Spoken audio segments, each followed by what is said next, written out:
It was a gorgeous Saturday night in Cincinnati for the Rockies as they played Pepper with the Ohio River. They jacked 5 home runs en route to an 11-2 victory over the Reds. And welcome to a beautiful Sunday on the banks of the Ohio River.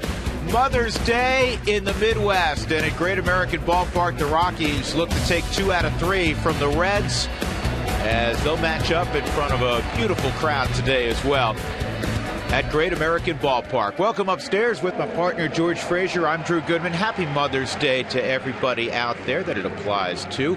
Hope everybody's enjoying their Sunday thus far. The Rockies enjoyed their Saturday night, and the trend continues, George. By a wide margin, the Rockies have scored more runs than anybody in baseball. Well, and they're going to, I think, and wait till they get everybody back in the lineup. You want to start to see a lot of fun. Kadar and Rosario get back in this lineup when their offense kicks in with what's in this lineup right now. It's good. Yeah, absolutely, it's good. And how about Corey Dickerson? Last night, he came within arguably 15 feet of hitting 4 home runs. Amazing of what a display he put on last night when he swung the bat early in the ball game, the home run, the doubles off the opposite field wall, late game home runs, and actually had a chance to even add more to it and more damage. But what he has done in a short frame, and Walt said it, get up out of bed and swing the bat. He's the one guy that will do this. I don't care if it's Christmas morning, he will swing it. Well, Christmas morning is coming here in May in Cincinnati. Well, I asked Walt this morning, I said, how did Dickerson weasel his way back in the lineup today? He said all he had to do was show up. Just get here in the bus or the cab, one or the other, walk through that door, you're in the lineup. Absolutely. Well, you want to talk about guys who produced big offensive numbers in the past? There are a couple in the building today, Ellis Burks being one. We'll talk to Ellis about his old club and the club he follows so closely now. That'll be next in front of First Pitch this afternoon. Happy Mother's Day, everybody.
Park. And a happy Mother's Day to all as the Rockies and Reds get set for their final game of the series. Well, what a powerful offensive display last night. 5 total home runs for the Colorado Rockies to win the second game of the series, led by Charlie Blackmon's leadoff home run in the top of the first, only to be followed by Corey Dickerson. 1 of 2 home runs for him on the night.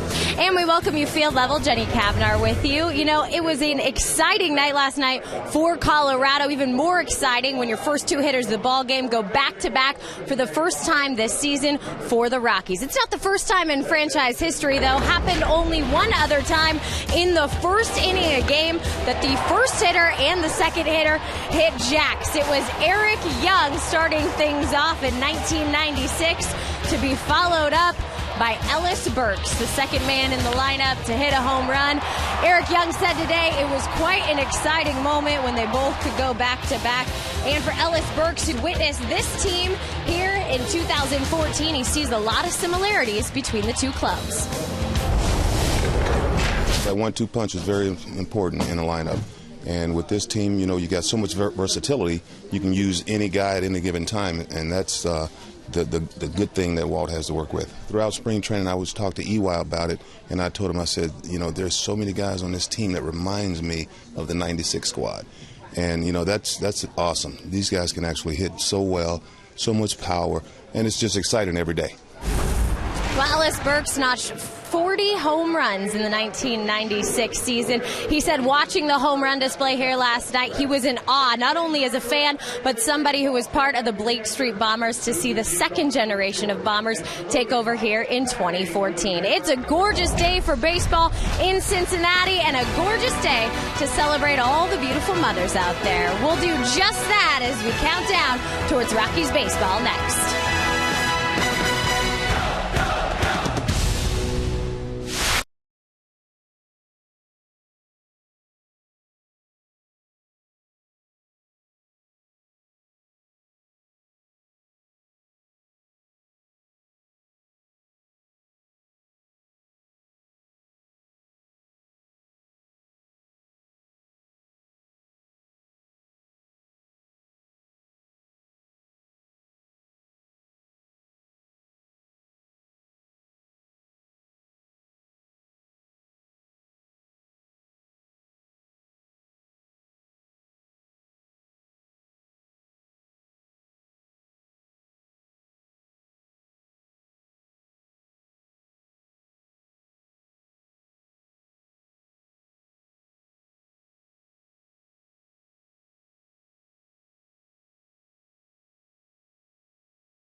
Brought to you by your neighborhood Toyota stores. Toyota, let's go places.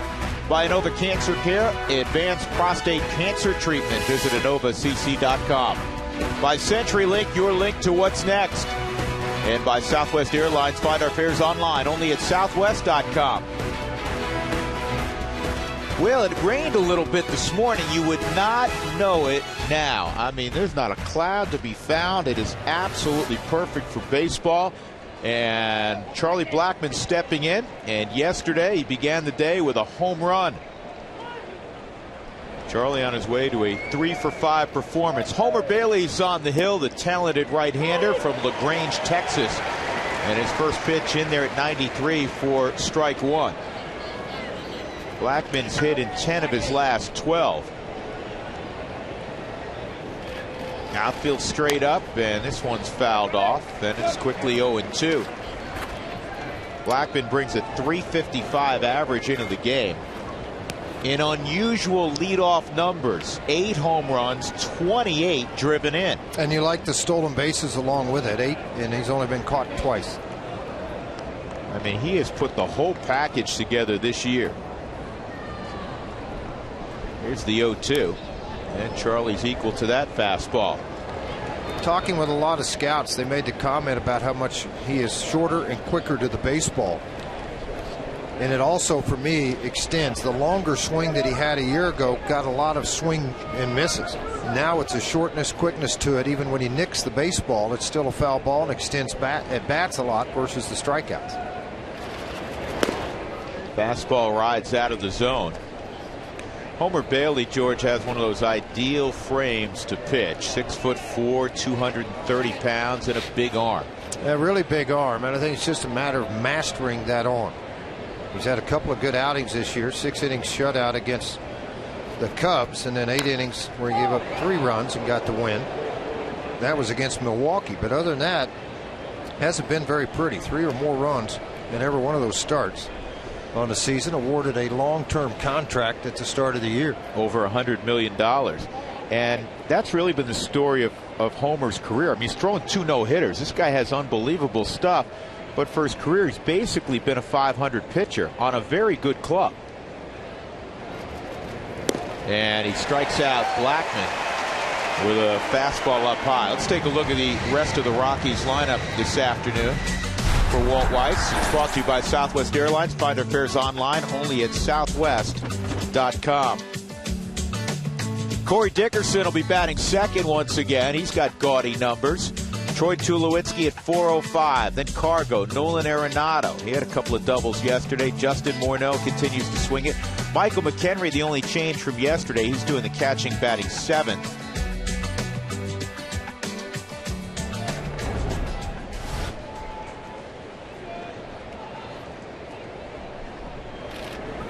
And Dickerson chases a little bit out of the zone, and it's 0-1. Movement at 93. You know, the ball is going to appear to be away from you, and it's going to be about knee high, which Dickerson likes the ball down. And it has that late sink, gets you to swing over the top of it. Tucker Barnhart, the rookie, catching the baseball for Homer Bailey today. And Barnhart, this guy was in Double-A a year ago with a lot of injuries to their catching. He's thrust him in here with Mizuraka on the DL. Here's some more numbers on Homer Bailey. They're brought to you by Inova Cancer Care. Treat prostate cancer in only 5 sessions. Visit InovaCC.com. 5 walks in his last game against the Boston Red Sox. He's only done that twice in his career, so that's why the walk total up. 38 strikeouts and 40 in the 3rd innings. He's given up 52 hits and 40 in a 3rd inning. That's why the league's hitting well over 300 against him, despite having good stuff. And he is in line with the day. Mother's Day is baseball for a number of years now has raised a lot of money and awareness for breast cancer research. You can see some pink bats and everybody wearing the pink wristbands or arm bands. 0-2 outside, 1-2. Some people felt like over 150 starts in 8 seasons. Homer Bailey's averaging a little over 6 wins per year. 51 and 47 in his career. His best year 2 years ago went 13-10 with a .368. Last year 11-12 with a .349. But he has those 2 no-hitters, one last year and one the previous season, and they were gems. I mean, he beat the Pirates 1-0 in late 2012, and then last year he no-hit the Giants on July 2nd here in this ballpark. And both times, George, he wasn't far off a perfect game. This ball in the air to shallow left, and making the catch will be Ludwig. In those 2 games combined, he allowed 2 walks and there was an error. Yeah, that's it. Yeah, and that's the key to it, is the walks, for staying away from a perfect game, because you obviously are going to stay to your game plan, and if you miss a little bit, pressure abounds, not only on your infield behind you, but also on the umpire sitting behind your catcher. Troy Tulowitzki coming up. Let's take a look at Cincinnati's defense, brought to you by Excel Energy. Visit responsiblebynature.com to learn more. Billy Hamilton making a start finally in this series. We've seen him off the bench in the first 2 games. Ramon Santiago is playing a short for Zach Cozart. Everything else is the same. Tucker Barnhart, we were talking about a moment ago. So 3 new players, and Schumacher moves to right field. He's been playing center field. Played a little second, in fact, late in the ball game yesterday. Troy takes ball 1. Tulowitzki hit his 11th yesterday. He also had a bunt base hit, 2 for 4 before coming out late in the ball game for Charlie Culberson. Walt was able to rest some of his regulars the last inning or 2.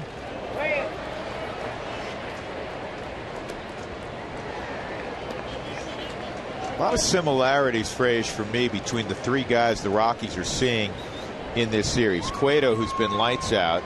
Alfredo Simon, who the Rockies beat up yesterday in 3 innings yesterday, and Homer Bailey in that all-power right-handed arms. Power right-handed arms, hard sliders, good change-ups, which, you know, as a manager, you would think you'd try to set up that pitching staff somewhat differently, just for the fact that you don't want the same look 3 days in a row against a very good offensive team. Now, you may have to take a different approach. Yesterday, Simon had good stuff. He was 95, but in the middle of the plate, and they made him pay for it. 2 balls and a strike on Troy. In his last 12 ball games here at Great American, he's hit 9 home runs. And he's out front a little bit there, and easy play for Billy Hamilton. So Homer Bailey gets the Rockies in order, which is never easy to do.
On the hill, trying to take down the Reds.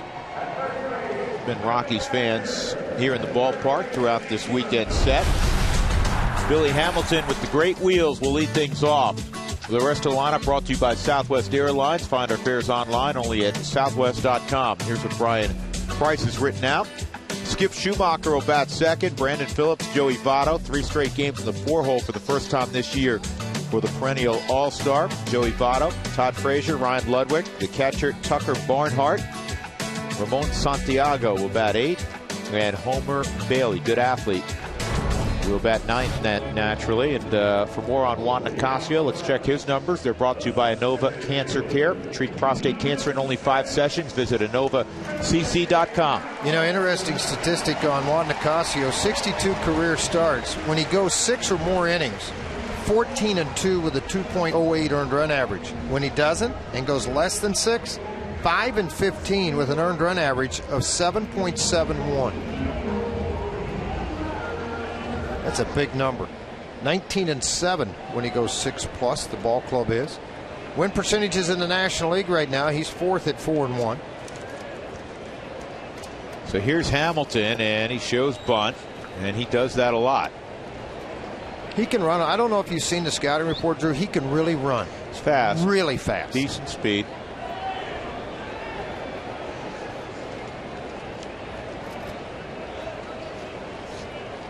And as we've learned this weekend, he pulls the bunt with them, and DJ can't make the catch, and the speed already a factor. He's going to end up at third base.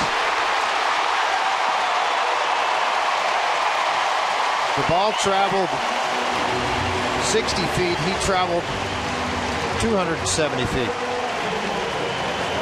The bunt, and it'll be an error on Morneau. Well, you've got the runner running right at you. He's going to push it there. This is pre-planned play defensively by the Rockies. What happens is LeMahieu's a little bit late getting there. The throw's away from him more up the line than right over the top of the bat. You run the fear of hitting the runner, or you run into him as a fielder, meaning LeMahieu. So what happens when the ball got past him, it hit Billy Butler, then kicked down the right field line. It's amazing that you're able to bunt for a hit, George, when everybody in the yard, more importantly, forget everybody in the yard, the two corner infielders and the pitcher are where you're going to probably try to bunt, and you still are successful. So it's an art. Base hit and a two-base error on that throw. It is an art that a lot of guys with speed really work on, pushing the ball to third, taking it up the first base line with them. And they'll literally steal a run there. Schumacher with his 4th RBI. I'm trying to think back, and I checked with Tommy Brenneman and Marty Brenneman, Chris Welsh, guys that have been here a long, long time, and I said, who was faster, Dion or Billy Hamilton? They felt it was. They felt it was basically the same thing. Yeah. They feel like Billy, though, is a better base stealer than Dion was, just because he played more baseball. He's a baseball player. Yeah, Billy's a baseball player. Dion was a football player. Just a pure athlete. Dion was incredible. You played against Dion, didn't you? No. He was not after that you. old. I'm trying to remember. I mean, he's not that old. Yeah, that's right. He's not that old. Yeah, Nicasio, wipe this out of your mind. I mean, it kind of a freak play. The guy ends up at third, professional hitter, moved him over, and it gets him in. I mean, they got him in from third base on a ball hit to the right side. You'd think playing at home you would have better numbers when you score first, but the Reds are only 9-7 overall for the year when they score first in a ball game. Well, typically one run's not going to beat the Colorado Rockies. If it does, something's wrong. You've pitched a no-hitter. Because a lot of their hits end up over the fence. 2-strike count on Brandon Phillips.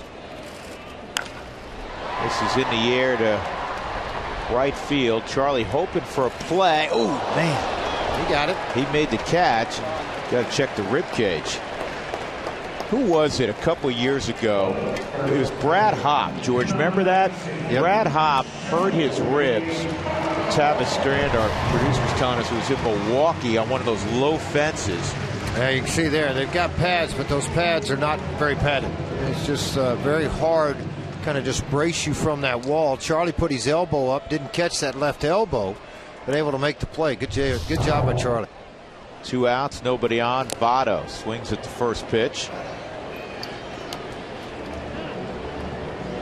Joey making his 223rd consecutive start today. Charlie looks okay. Votto 4th on that list of players making consecutive starts. Number 1, a guy we just saw down in Texas, Prince Fielder.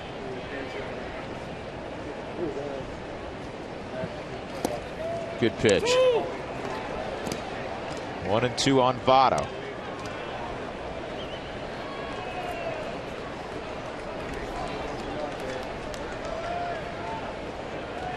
Looks like the stuff's pretty good early, George. It is, and that's good to see, because Nicasio typically during the year, you know, history, numbers, all the other sabermetrics people use. The league's hit 345 against him in the first inning of all of his starts. The rest of the way, they've hit 231. So it's a matter of being aggressive early on the mound, and he's done that. I mean, it's a freak run that got in.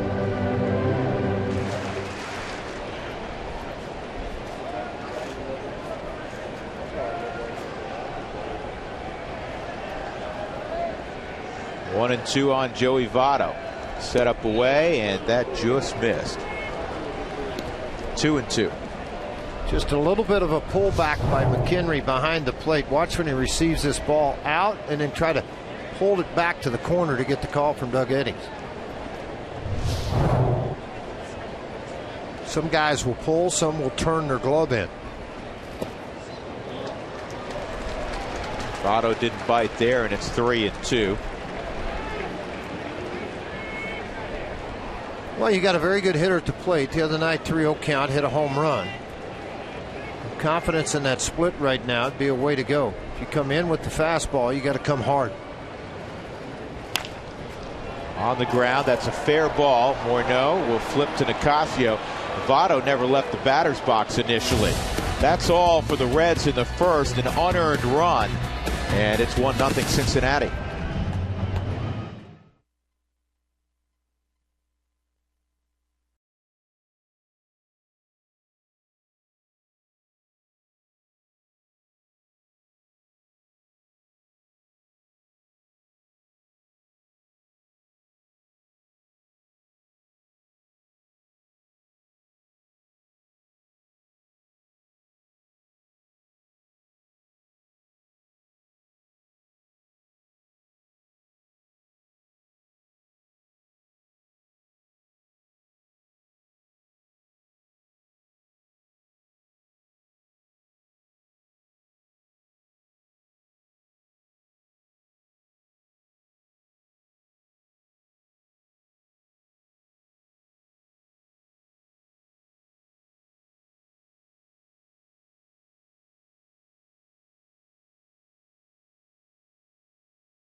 Especially my mom, my wife, my sister, and everybody at home.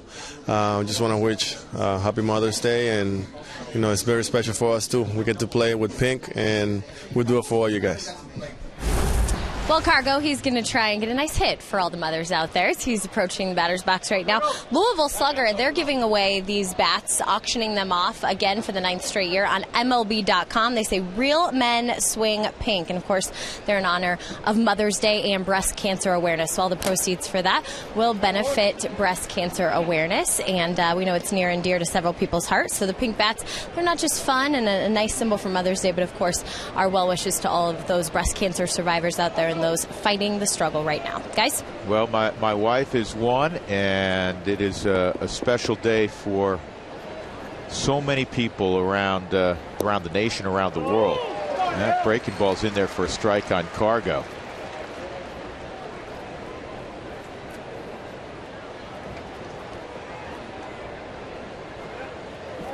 Homer's been working ahead early in this game. A lot of 2-strike counts.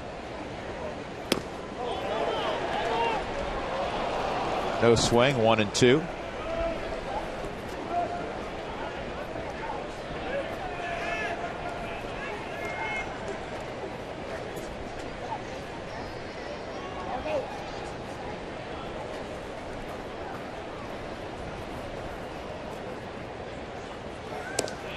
Two and two. Perfect day for baseball in Cincinnati.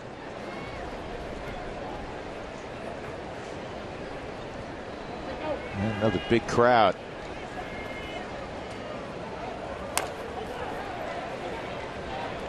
One out. Nolan Arenado coming up. A reminder, we'll answer your questions during Toyota Talk in the 5th inning. Text Toyota followed by your question to 720-720. 5th inning, Toyota Talk.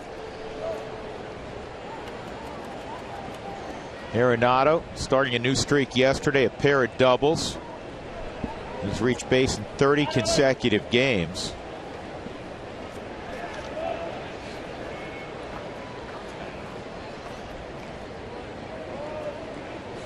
Club records 46 straight, set last year by Michael Kadire.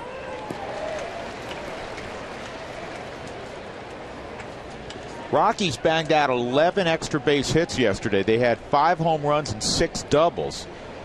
One of the best road marks in their history. It's only the second time they've ever accomplished that.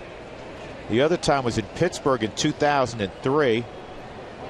They had 10 extra base hits in a game in Philadelphia in 1998. They have 91 road runs scored this year. That's second most to the Giants in the National League. And overall, 229 runs leads baseball. Frazier, 2 outs. Just trying to watch Homer and what he's doing with the baseball, trying to take the fastball down and away to left, down and away to right-handers, come back with the breaking ball, and then come back fastball, changeup. So he's mixing his pitches well, and so far kept the ball on the ground.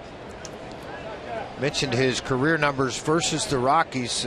Not that pretty. 33 1/3, 45 hits given up, 4 home runs. He has struck out 27, walked 10, given up a couple of doubles in those starts.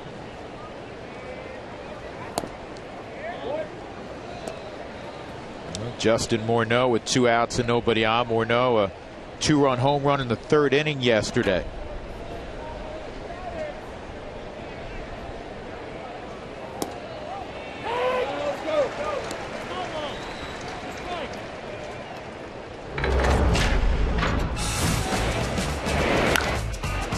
Here's the ball he hit out yesterday, right center field. Line shot that cleared the wall. And he chases up in the zone. Second time he's elevated the fastball. One time was to get the strikeout of Charlie Blackmon to start the game.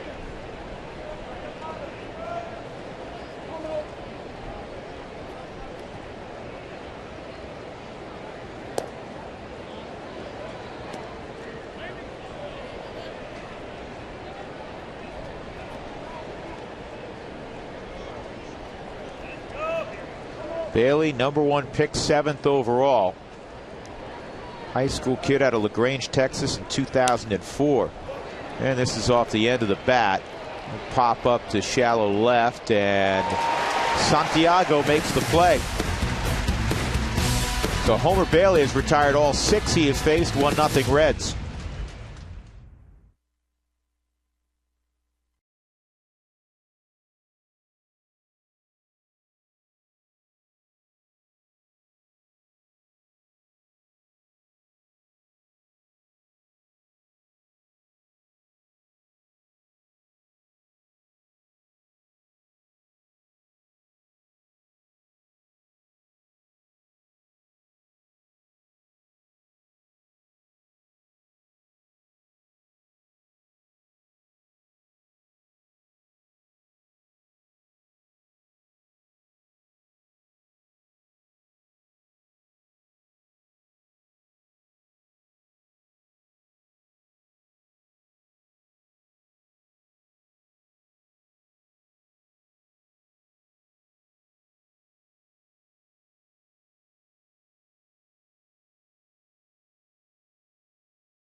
The bottom of the second inning. Juan Nicasio completing his warm-up pitches. The Rockies defense brought to you by Excel Energy. Visit responsiblebynature.com today to learn more. Cargo is in left field. Corey Dickerson again in center, and Charlie Blackmon is in right. Infield the same. Arenado, Tulowitzki, LeMahieu, and Morneau. And Michael McHenry, the only change from last night. Michael doing the catching. Rockies, over their last 8 series, are 6-0-2. Trying to take 2 of 3 from Cincinnati. Corey Dickerson in center. Todd Frazier, Ryan Ludwig, Tucker Barnhart for the Reds in the bottom of the second. Frazier's got a 10-game hitting streak. An indication that he's starting to figure out baseball at the big league level. In his first couple of years versus the Rockies, he hit 135. The last couple of years, he's hit 321. Last time the Rockies lost a series, it was April 11th through the 13th when they dropped 2 out of 3 in San Francisco, and they had a great opportunity in that one, if you recall, to take 2 out of 3. Blew a 3-run lead in San Francisco.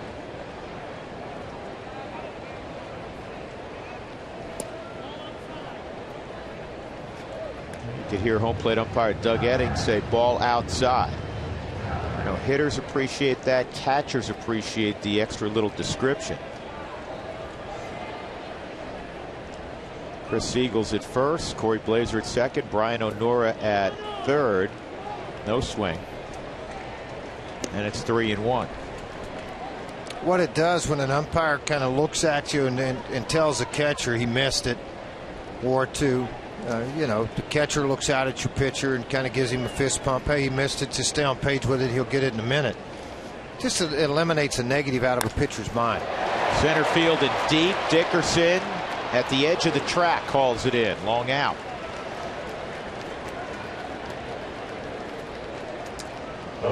Subaru brings you the Manager's Challenge. If there's a questionable call, instant replay will be used to determine the outcome. It's brought to you by Subaru. Love, it's what makes a Subaru a Subaru.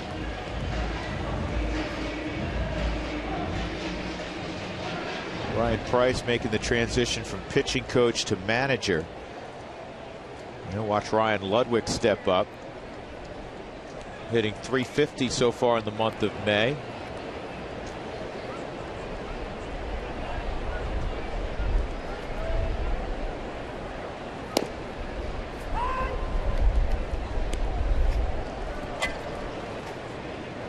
Nicasio with a 4-1 record.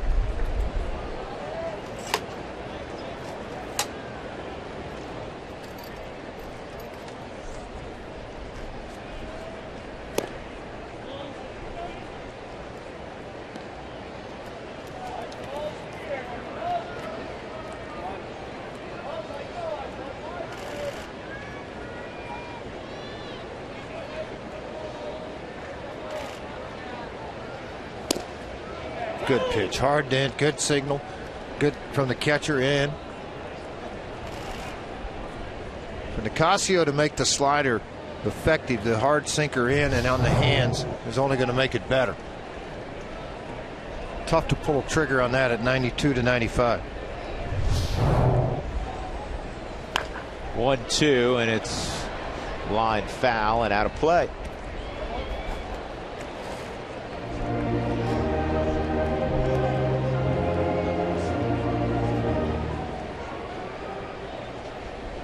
Juan in his last outing down in Texas, they got only 2 hits off him in 5 innings, but it was only a 5-inning outing because of the 5 walks.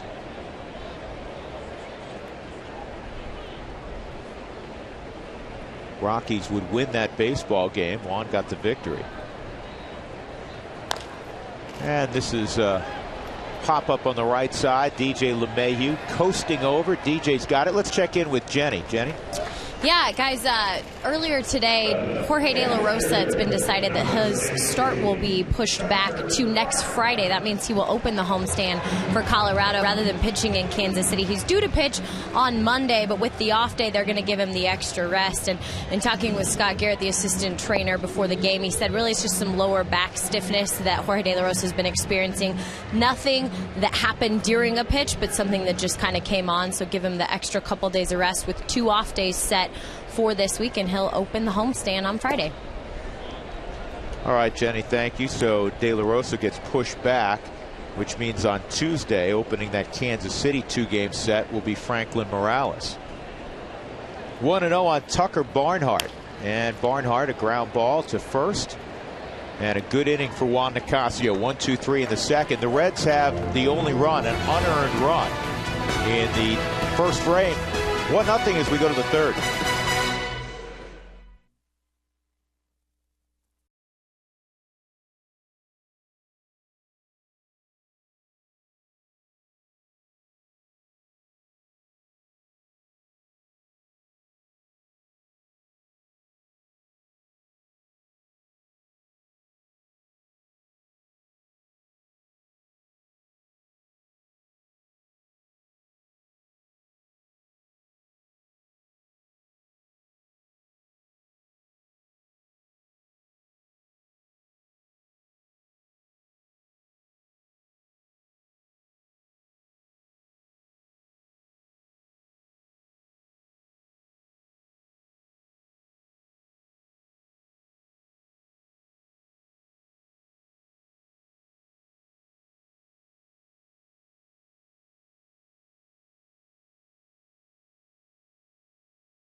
Is brought to you by the Ford Focus. Big MPGs and fun to drive Ford. Go further. By Wells Fargo. Wells Fargo customers get your 2-for-1 Rockies club level tickets today by going to wellsfargo.com/Rockies. Wells Fargo Bank, member FDIC. By Frost Brewed Coors Light, the world's most refreshing beer. And by Southwest Airlines. Find our fares online only at southwest.com. So we go to the third inning in Cincinnati. Homer Bailey will face Michael McHenry, then DJ LeMahieu and Nicasio. And McHenry fouls off the first pitch.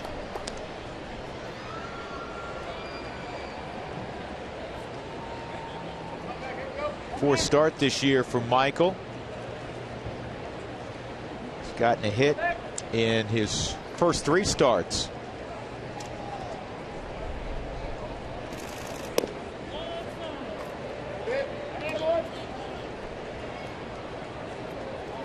Second tour with the Rockies, last couple of years with Clint Hurdle and the Pirates. Had some good moments in a Pirates uniform. Well, they needed a catcher at one point, and he was the guy. I mean, he went over and started, played a lot of them, and unfortunately hurt the knee. He's not going to hit for a high average, George, but you know, we've known Michael since he came up from the minor leagues. He's got pop. He's got a lot of pop, and he's bad. I mean, if everything worked the way it's supposed to, he'd be a pretty good backup catcher. He runs halfway decent, evident of that ball into the hole at shortstop. Yeah, he really gets up the line. I think it surprises some guys. Santiago kind of backhand, that's it, catcher running through it across, and though he was out, he was, I'm sure, a lot closer than Ramon Santiago would have figured. Rockies looking for their first base runner. As Bailey's retired the first 7. DJ LeMahieu steps up. Rockies banged out 16 hits yesterday, 5 home runs, 6 doubles. And Santiago get another opportunity.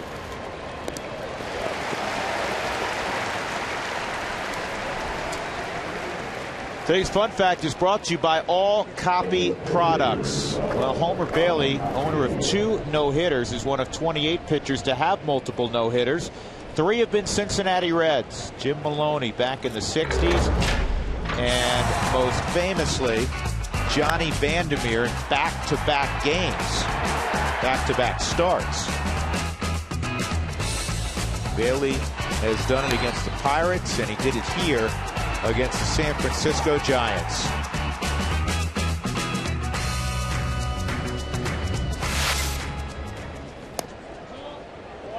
Ball 1 on Nicasio. Watching the Rockies approach so far, some players have taken an aggressive approach, swung early in counts. Others have tried to let it get deeper. Either way, they haven't had much success against the right-hander. Actually, we missed a pitch, so it's now 1-2.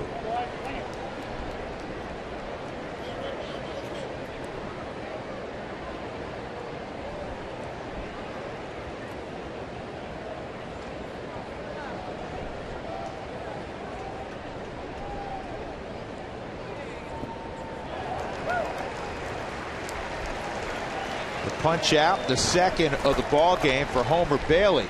All right. So first time through, advantage Homer. 1-0 Cincinnati.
Ramon batting 8th against Juan Nicasio.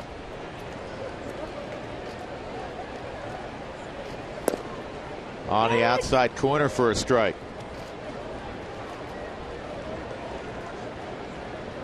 Reds come into the contest 16 up, 19 down.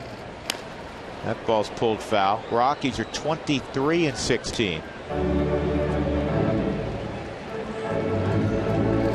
Giants lost yesterday, so the Rockies just a game out in the West. The Dodgers 3.5 back. Padres have won a couple in a row. They're 6.5 back.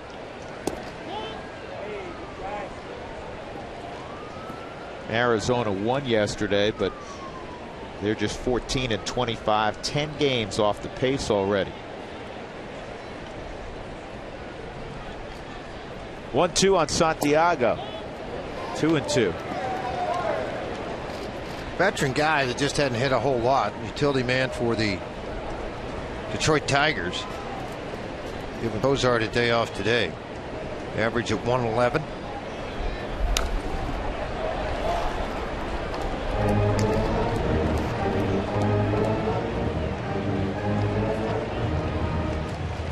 Speaking of the Padres, they come in here next, take on the Reds. Well, they're an off day tomorrow for everyone.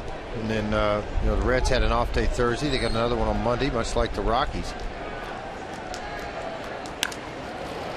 This one is going to drop. As soon as I said he doesn't hit much, he gets a base hit. What are you thinking about? We're asking about the Rockies. Buy one, get one free suite offer. There are 16 BOGO dates for the rest of the season. So call today. 303 Rockies. Space is limited.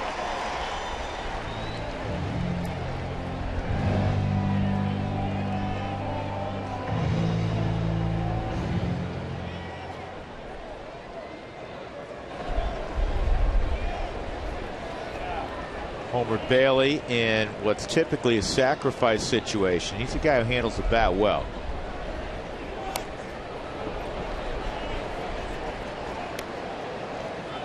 Homer, coming out of LaGrange, Texas,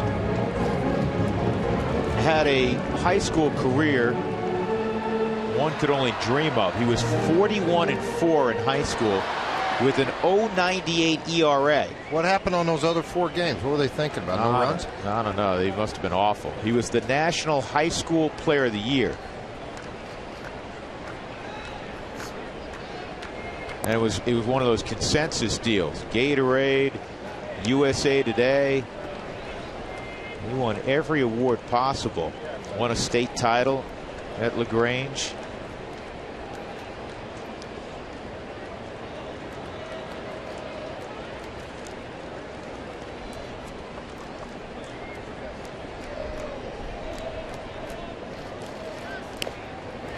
Good bunt.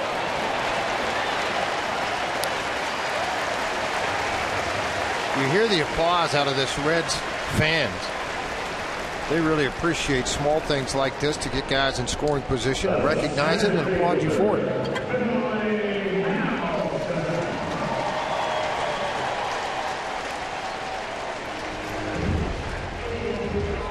Well, that'll bring up Billy Hamilton, who really stresses out your infield.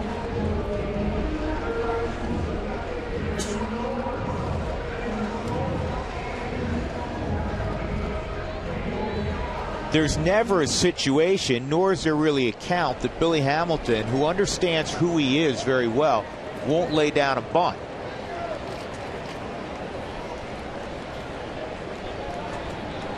I mean, this is typically a swing the bat situation, try to drive in that run with 1 out. But he squares and pulls it back. Well, if you push it hard enough up the third base line to make Nolan come get the baseball, you vacate third base. So now it's a foot race between Tulowitzki and Santiago to get over, or your pitcher Nicasio to go cover the third base bag. And you just saw DJ LeMahieu conferring with Justin Morneau, and that's all about coverage at first base if he puts down a bunt. That's a strike. 1-1.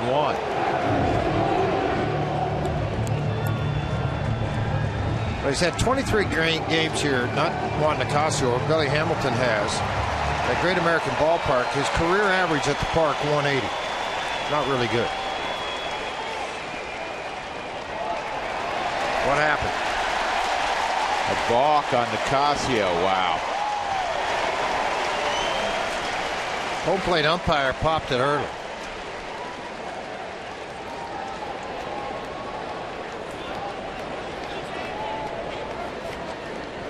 Home plate umpire showing something of with the right foot. I'm not sure what the heck that meant.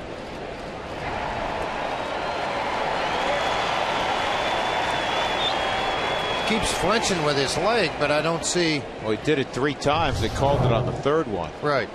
That's why I don't see it. Rockies have committed 4 balks this year. That's more than any other team in baseball. Now the infield's got to come in. Santiago's at 3rd.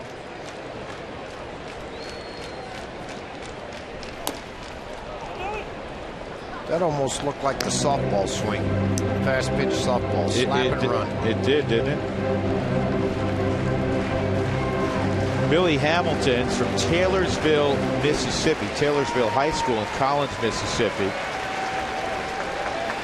He was recruited to play wide receiver at Mississippi State.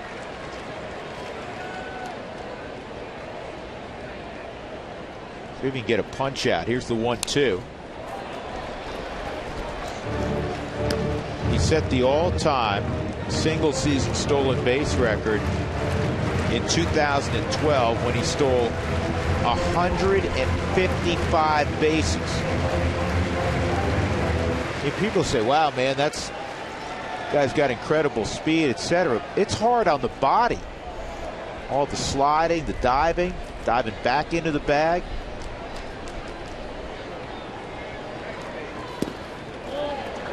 Two and two. The last Red to lead the National League in stolen bases, man, you have to go back. 1970. Remember Bobby Tolan, left-handed bat? Oh, I remember Bobby Tolan, you bet. Good outfielder. Yeah.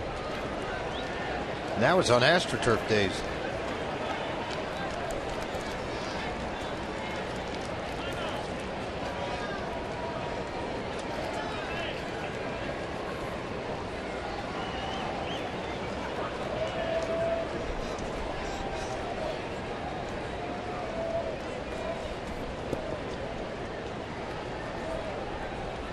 Here's Santiago at 3rd with 1 out.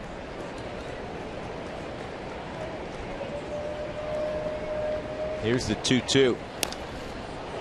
Popped him up, and it's playable, I think, for Nolan. Yep. Wind was kind of getting it close to that dugout. That's a huge out. Now the infield could drop back, and it'll come down to a matchup of Juan Nicasio and Skip Schumacher. It really worked against Billy Hamilton as a slap and run type player because the pitches were away. He's running away, and that's where Nicasio able to make the pitch and get the out. I mean, that's heads-up pitching by Nicasio to pitch away from his strength to the inner half of the plate when he's hitting left-handed. Schumacher bounced one to DJ LeMahieu back in the 1st inning. The way Homer Bailey's pitching, you got to keep this thing really close. Bailey's yet to give up a hit or a base runner through 3 innings against the Rockies' vaunted lineup.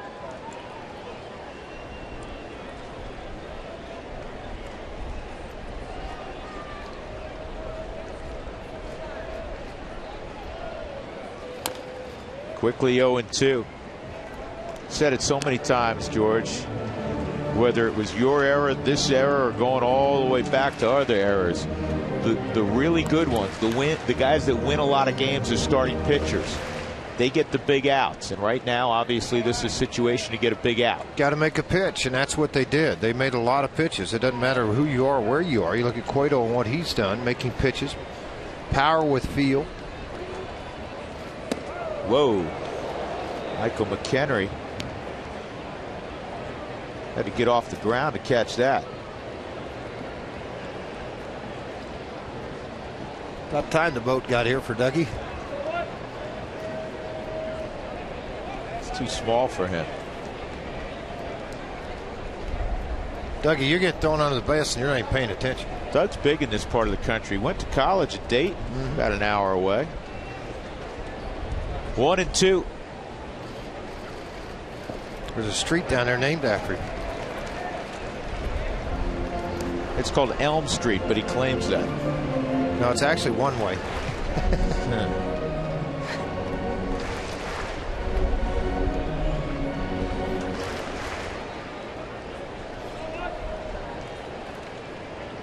Schumacher's the kind of hitter that's pesky because he's going to stay on you. You really got to make a good pitch here. He'll fight off a lot of pitches. He doesn't try to do too much with the baseball. He's hit 300 or better twice in his big league career. And that's Both when he with was the an Card- everyday guy. Yeah. See, I was talking about that's nasty right there at 94 miles an hour, yet he can make contact enough to keep the at-bat alive. Hope that you make a mistake. Wells Fargo customers, get your 2-for-1 Rockies club level tickets by going to wellsfargo.com/Rockies. Wells Fargo Bank, member FDIC. More than 37,000 last night, and it looks to be at least the same, if not more, here on Mother's Day 2014. 2-2, base hit. 2-0 Cincinnati. And Schumacher wins that battle with Juan Nicasio. The type of hitter, just the opposite of Billy Hamilton. This is a guy that's going to crowd and stay on pitches very close to the plate. Good pitch by Nicasio. Then the reaction from Nicasio, he made a good pitch. Sometimes you just got to tip your hat. You see him kind of throw and flip that dirt. But Schumacher did exactly what you want a veteran guy to do, and that's to try to stay on it as long as he could to be able to get it somewhere in the air. And he was able to do that on a nasty pitch from Nicasio at 94 miles an hour down and away.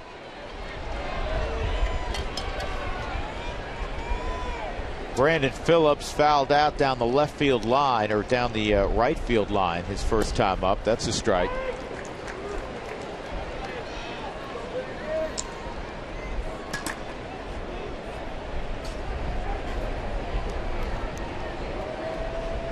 And a slow start for Brandon.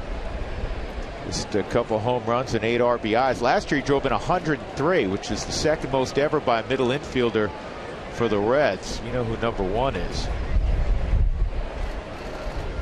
Back-to-back MVP in the mid-70s, Joe Morgan. He drove in 111 in 76. Last 3 years for Brandon Phillips. 18 home runs, 18 home runs. Plenty of ribbies. Not a big on-base percentage guy. He's going to get his hacks. He's not going to walk a lot.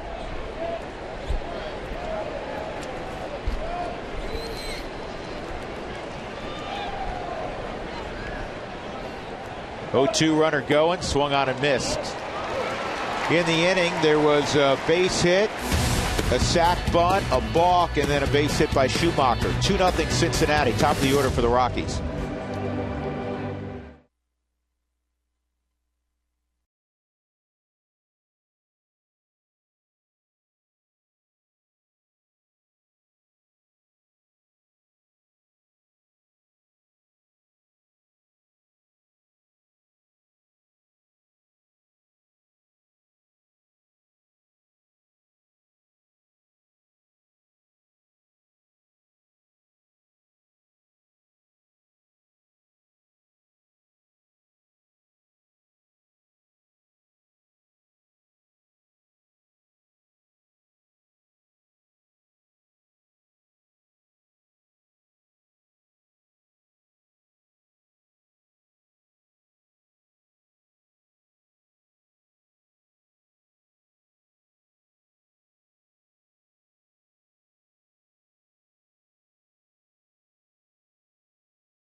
Of the Rockies order coming up. That means Corey Dickerson, who's batting second. You'll see him this half of the inning. He had a great offensive night last night. 2 home runs, 2 doubles. He's been impressive as a guy that doesn't get a play every day. Who else has been impressive for this Colorado's Rockies offense is Justin Morneau, and he's been very impressed with Corey Dickerson. It's not easy if you don't play every day, and one thing he does is he gets his swings in and he doesn't get cheated. You know, it's fun to watch a guy go up there and he's trying to drive the ball every time he's swinging, and makes the pitchers be aware. And I think it's just awesome to see the depth that it gives our team.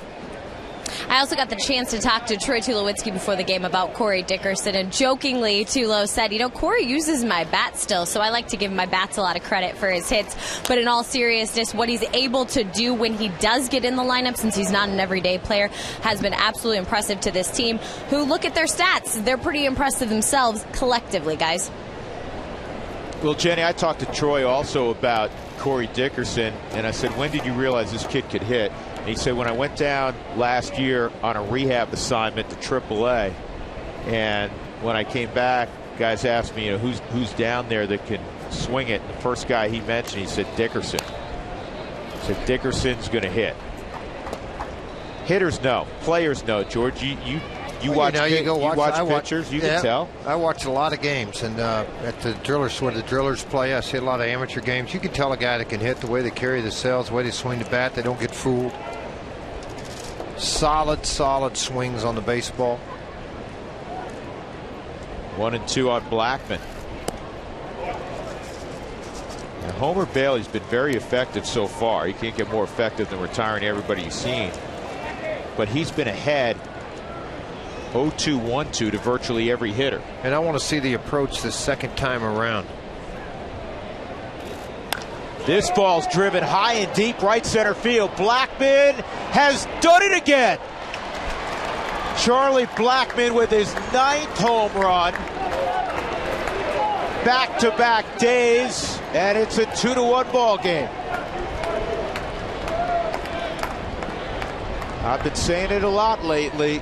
Charlie, if you had plans for the All-Star break, cancel them. Yeah, you're going to Minneapolis. The way this thing's going right now for Charlie Blackman to go along with everything, his ability to play 3 outfield positions, ability to take advantage of a bad pitch.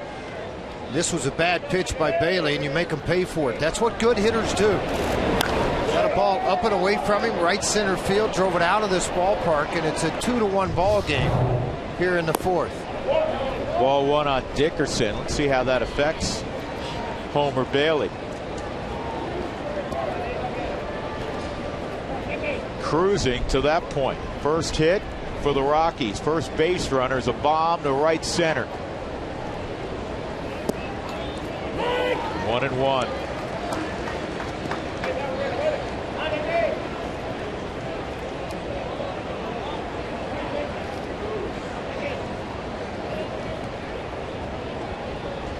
Last 19 games for Charlie Blackman, 19 RBIs. It's a leadoff hitter. Broken bat, this'll drop. So Dickerson is the tying run aboard with nobody out. And here comes Troy Tulowitzki. Our Cold Hard Facts brought to you by Frost Brewed Coors Light. Check this out. Last night, Blackman and Dickerson had back-to-back home runs, also back-to-back doubles. Dougie did some research. 3rd time that has happened in Rockies history. The other 2 times, the Big Cat and Vinny back in '97 against the Cardinals, and Brad Hop, Garrett Atkins in '05 against the Dodgers. Interesting. Well, you want to see what they did second time through. So far, Frave, so good. Yeah, very good so far. I mean, and Homer's sticking to his plan. What the Rockies have done is get more into some hitters' counts. Charlie hit a 2-2 pitch out. He was upside down initially at 0-2. Worked himself back in the count.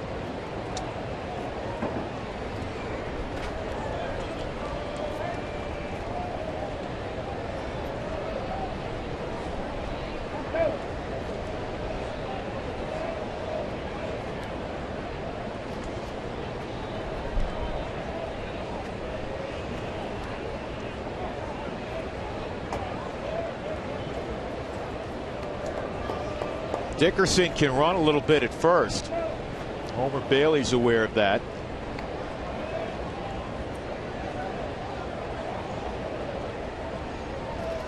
He takes off, swung on a miss. Throw is there, and Dickerson's cut down. Perfect throw by Barnhart.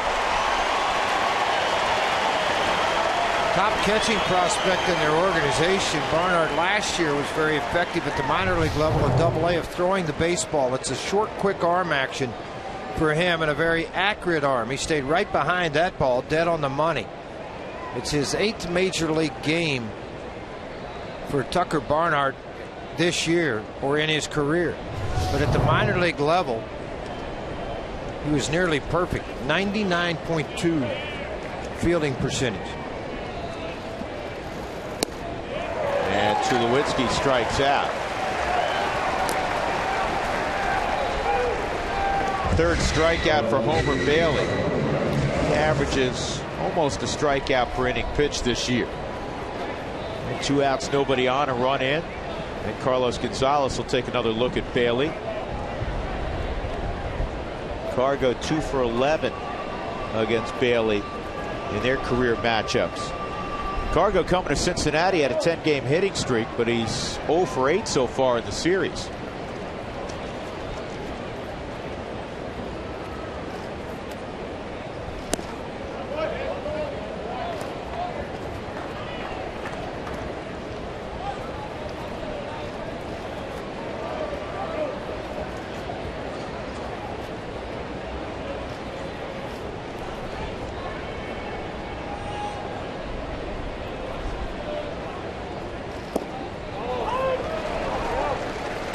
Who wants tacos? Remember, when the Rockies score 7+ during any game, go to participating Colorado Taco Bell locations the following day between 4 and 6 to get your Rockies taco special.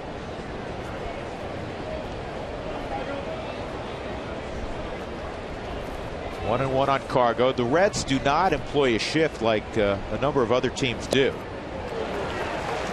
And I think prior to that is because he has not been as hot as normal. He's hitting .267 right now. If he's at his normal average of where it had been, you might see this shift on.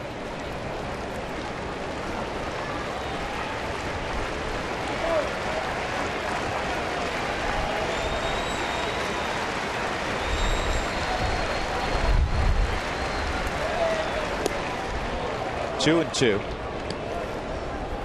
Bailey kind of showed him the fastball inside. See if he comes back with that slider that he's gotten a called strike on twice with Cargo.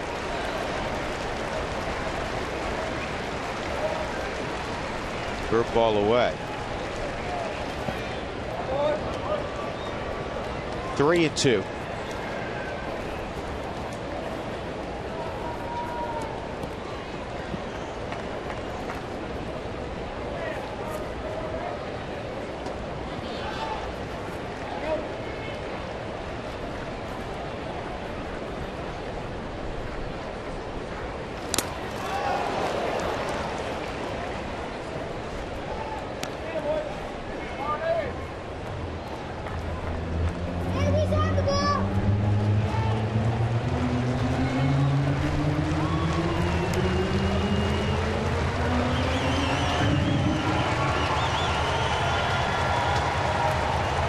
Blackman with that home run's got 9. I mentioned that among the league leaders in home runs. Tulo with the home run yesterday tied Giancarlo Stanton for the league lead at 11.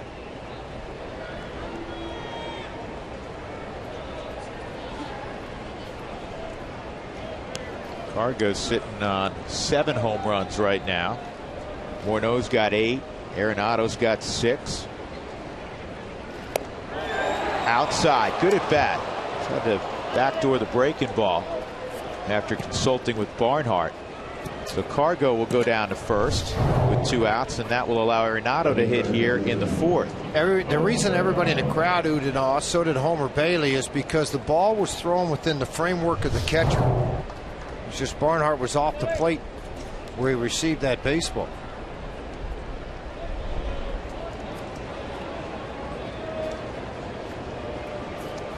Nolan chopped the baseball to third his first time up.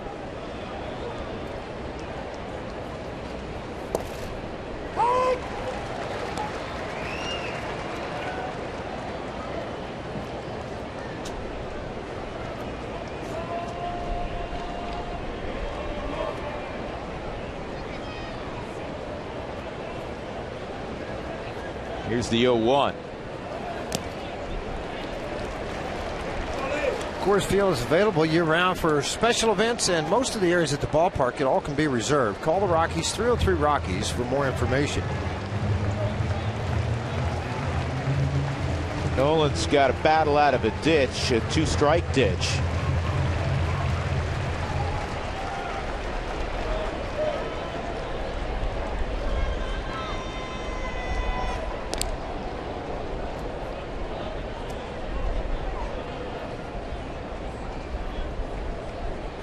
Now the Rockies, the best team in baseball, hitting with 2 strikes.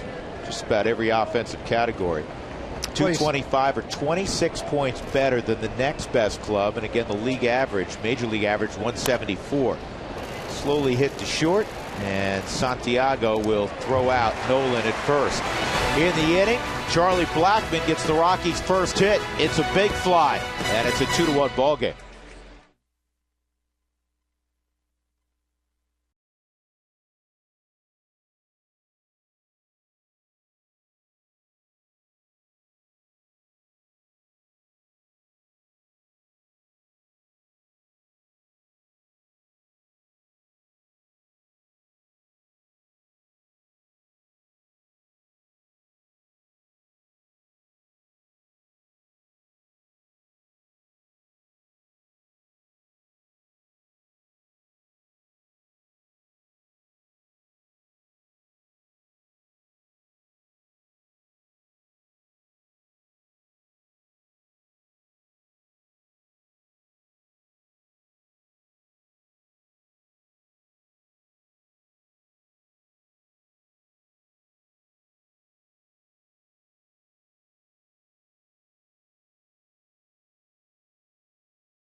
Everywhere, especially Ellen Blackmon. I love you.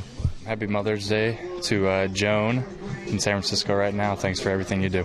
I'd like to take this time to wish a happy Mother's Day to all the mothers out there, and especially my wonderful mother, Catherine Stubbs. Happy Mother's Day. And along that same vein, I want to wish a big happy Mother's Day to my wife, Christy. As I always say, I married over my head figuratively and literally. And yes, I hope the boys, when they finally rolled out of bed, made you something that you could eat. Toast. Yeah. And they've turned off the stove since then, right? Yeah, exactly. Base hit. Oh, DJ LeMahieu. What a play by DJ. Just wear that one on back to the dugout, Joey. Good job. DJ has a tendency to do a lot of good things like that. It's a matter of knowing the opposition, where they typically like to hit balls early in counts, help you make plays like this, 2-step and dive, get to the knee, and then make the snap throw on over to Morneau. Quickly say, I will right after this, on the dive by LeMahieu again, one more look at it. Happy Mother's Day to my wife Kay and her mother Betty, who's living with us now, and obviously to my wonderful mother, who's 96 years old, living on 25 acres by herself. You know what? Good genes, buddy. Absolutely. Happy Mother's Day. I haven't seen your mom in a couple years, and I look forward to seeing her again soon. I think she's coming to come to St. Louis at the end of the year in September. She talked about it the other day. She said, look at the schedule. You guys are going to be in St. Louis. And I'm like, okay, Mom, come on. We got a seat right in the booth for you.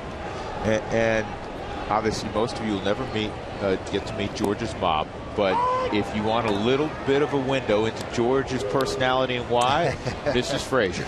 She is outstanding. She's a pistol now. If you want, there she goes. I knew she'd get here sooner or later. Just kidding, folks. Todd Frazier, no relation at the plate, and it's 1-2. Yeah, if you ever want some fresh apple pie, some Swedish meatballs, or just ride around on the golf cart and check the 4 gardens out, go see Mom. She got the golf cart still, right? Oh, absolutely. Golf cart, two lawn tractors. I got rid of the big one. She's still mad over that. She drives into town. Oh, yeah, goes play a bingo little every Monday. Every Monday, bingo. $3 sandwich, soup, and a salad. A little bit of dessert. Go to Republic, Missouri for that one. It's about 10 miles west of Tulsa. Or west of Springfield, Missouri. See her driving into Tulsa now. Yeah. You know, I guess I was trying to think of that the other day. Somebody asked me the last time she drove up to see me in Tulsa and see all the kids. I think Parker's 25, so he was like 12. So it was like 13 years ago. She made the 185-mile trek by herself. Bounces up there 2-2.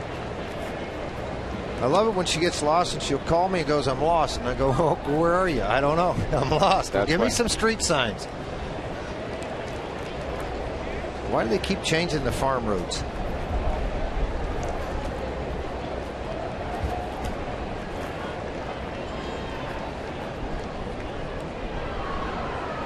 Two on Frazier. He hits this to deep center again, and Corey's not going to be able to catch this one. He hit it to deep center his first time up, and the Reds now lead it 3-1. Yeah, he hit it really deep center the other night on Friday night. Hit it all the way up on top of the boat. That first time up, he hit that line drive. Corey caught right on the warning track. This similar type pitch. Todd Frazier got after this one, hit it where nobody could go catch it. Club leader in home runs with 7.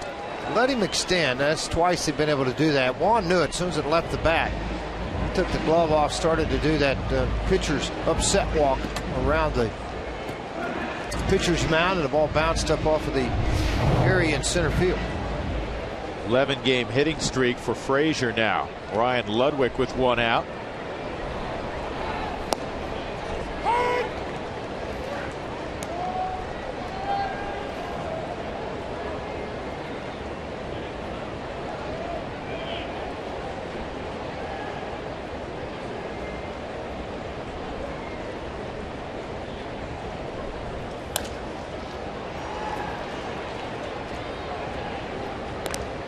Tulowitzki throws out Ludwig with the 2nd out. And that'll bring up Tucker Barnhart.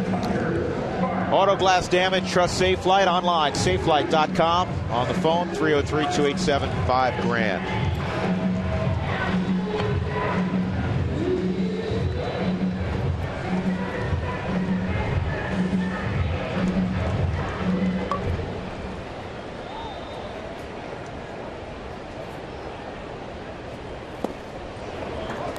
'23-year-old catcher Tucker Barnhart. Went to high school in Indianapolis. Went to high school with Drew Storen. Outstanding reliever for Washington. Here's the 1-0. Probably was ticketed for AAA all year as the #1 guy there. Because of the injuries, has been in the big leagues, and then when they had another injury, was brought back from AAA then.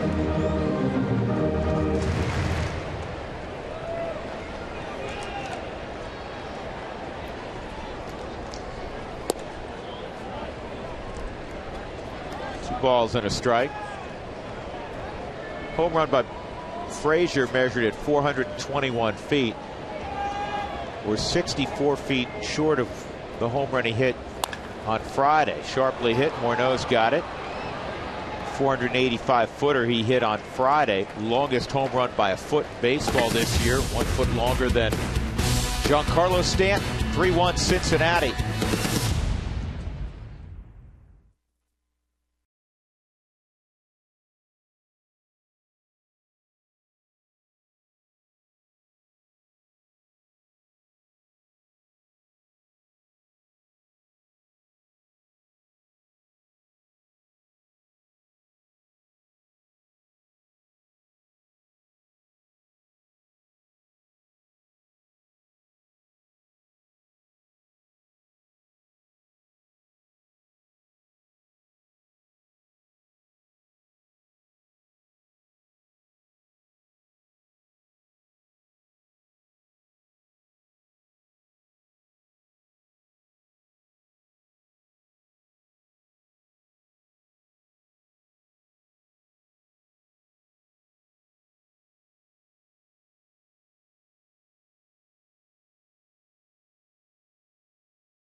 Paying for checking's a thing of the past. Get First Bank free checking at eatfirstbank.com.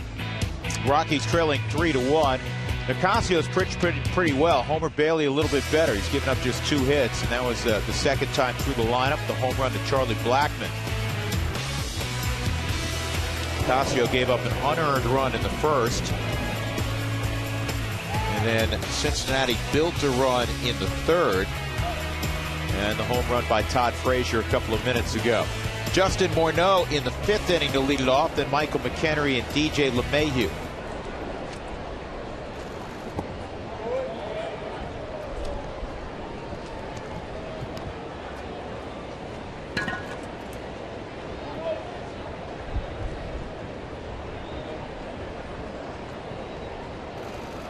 You know, it's so amazing when you watch the Minnesota Twins years ago and you'd see Morneau Mauer. You'd hear the M&M boys all the time, and Dyer mixed in there with this offense. To see him healthy again and swinging the bat the way he has and performed at first base, been a lot more than what I think the Rockies or anyone in baseball anticipated he would be able to accomplish other than himself. He knew that if he was healthy, he could play. First time in a while he's been 100% healthy, and the results off the charts.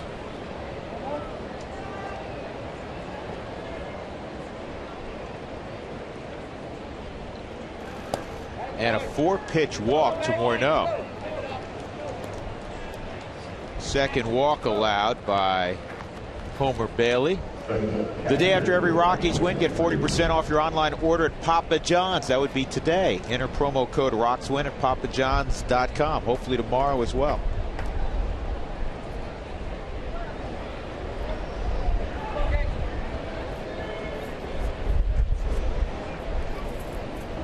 McHenry grounded to short his first time up. LeMahieu on deck.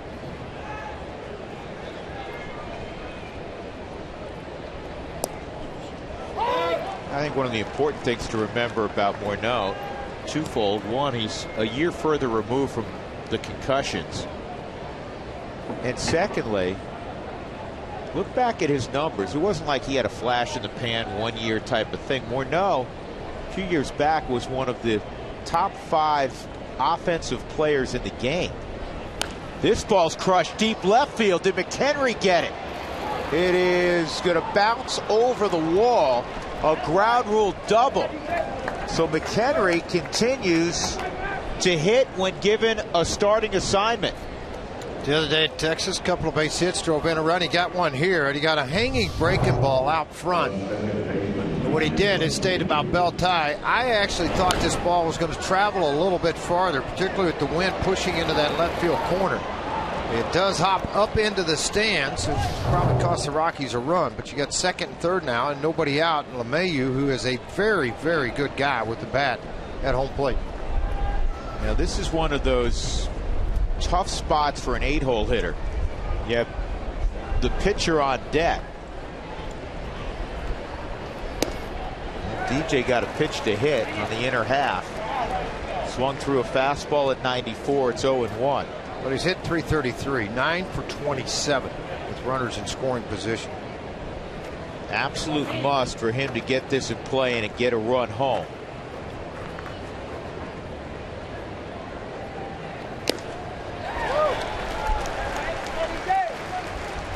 Homer Bailey, his mindset is he's going to hunt a punch out knowing he's got the pitcher on deck.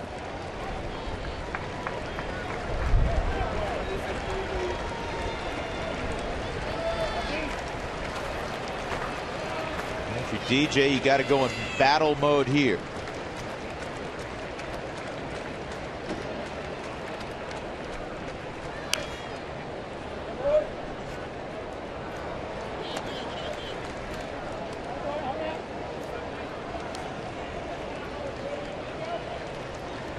Morneau at third, McHenry at second. Rockies trailing by 2 runs. Here in the top of the 5th, nobody out.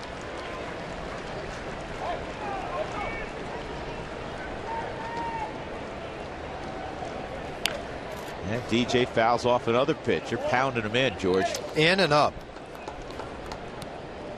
94 miles an hour. You can see on the strike zone that everything's in above the hands, not letting him try to extend. I doubt they give him a pitch away unless it's a slider in the dirt. And he goes to right field so well. He had 32 hits going into last night. 28 of those were to center and right.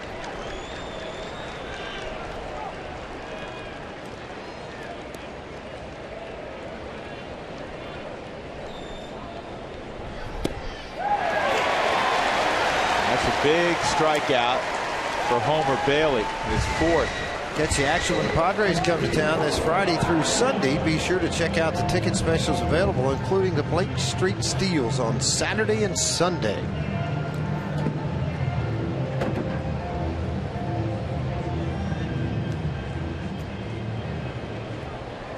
Now the Reds will be on alert for a squeeze.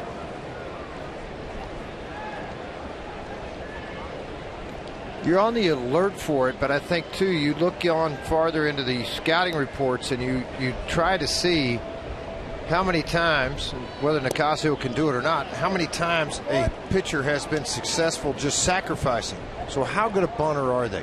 So now you ask them not to give away a bunt early, then you lay the squeeze late. Can he get the bunt down? And I think that's where the advanced scouting and preparation comes into account of how you play defensively. Stu Cole had him step out. He hadn't looked at the signals. 1-0. Fundamentals. In between every pitch, you should look down and see what he's got to offer. This ball driven foul. I've seen Juan take some good hacks, George. He's not in the class of Jordan Lyles, but I've seen him drive the ball. He's a big, strong guy. Votto, with the hard-throwing Bailey, had moved in on the grass on the first pitch, trying to take away that run if he were to hit a ground ball in his direction. But now he backs up. He's behind the bag a step. Look for another one right now, meaning a slider, that at 85 miles an hour and down. That's what Homer Bailey has, that ability to strike out a couple of guys and be able to try to worm his way out of this after the walk and then the double by McHenry. You just got to try to get one across any way you can.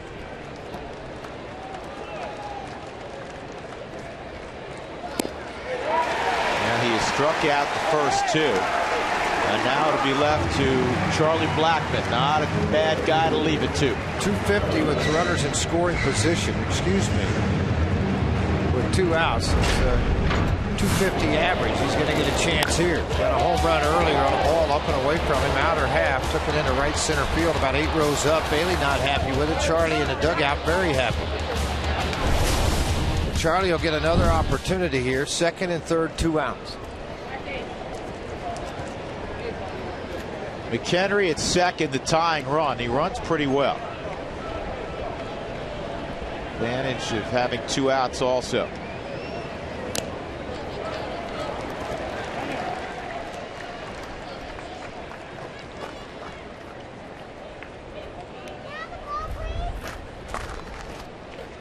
Look at the strike to ball ratio, George, more than 2-1. He's pounded the zone today. Very unusual too, but that last outing, 5 walks in the outing against Boston. He had only done that twice in his previous 51 starts at the big league level. 51 wins, I should say. Excuse me. He's had more starts than that. Barnhart's out to the mound to have a quick visit with him.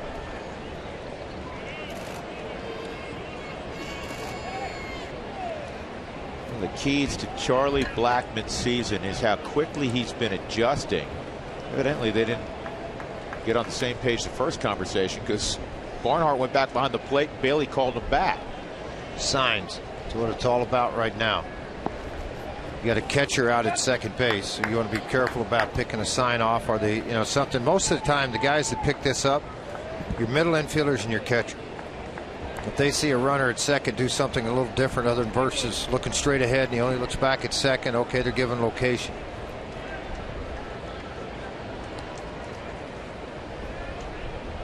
One.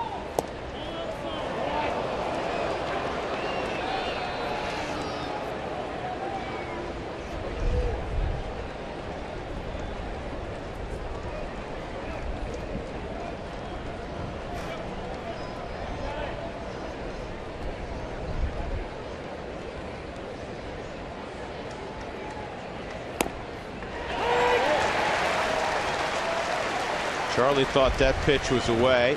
2-2. And it looked away. It was away. Eddings gave the outside corner to Homer Bailey. The strike zone indicated away. See, a lot of these guys, particularly Barnhart, did it on that pitch. They receive and push to the inside to try to get the strike called, and he was successful.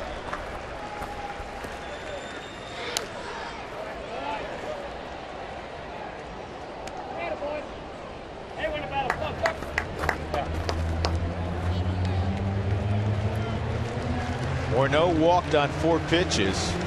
Michael McHenry a ground rule double, which, remember that, because that took a run away from the Rockies in all likelihood. And now after 2 punch outs, LeMahieu and Nicasio, it's Blackmon with a 2-2 count.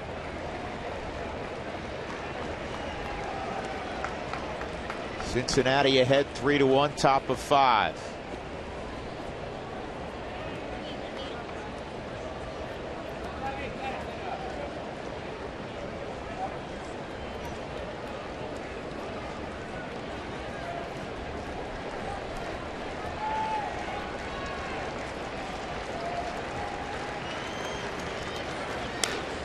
And looped in foul territory. Frazier's going to get there. And the Rockies will leave 2 in scoring position. Middle of 5, 3-1 Reds.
Love you. Thank you for everything.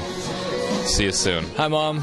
I want to thank you for all you've done for me. I wouldn't be where I am today without you. I love you so much, and I hope you have a great day. Hey, Ma. Happy Mother's Day. Hope you're enjoying it. Love you so much. See you soon. Now, those are some real men in that clubhouse telling their moms how much they love them. I want to wish a happy Mother's Day to my mom, Donna. I hope you're having a fabulous day in Colorado. You're not too cold with all that snow. I promise we're not enjoying the sun at all. But we are a little bit. You know, my mom's put up with baseball for a really long time. My dad was a baseball coach their entire marriage, and she ended up falling in love with the game, I think, not by choice, but because she had to. And I know she's a huge Rockies fan, so hope you're watching. Enjoying your day, Mom. Love you. You know what, Jenny, your mom, like my wife and George's wife, and so many, this is down the line. Get back to that in a moment.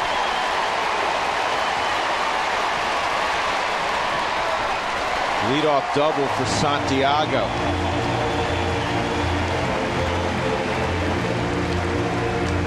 Well, they all can put on the refrigerator that magnet that says this marriage has been interrupted by the baseball season. I think it's great that players say that about their mothers and openly say it. I mean, I've always been somebody that very affectionate with my mom, and hugs and kisses. Try to pass that on to my children. with their mother and me. Well, Bailey will try to get another bunt down. He did so successfully his first time up. And he's going to do it again here.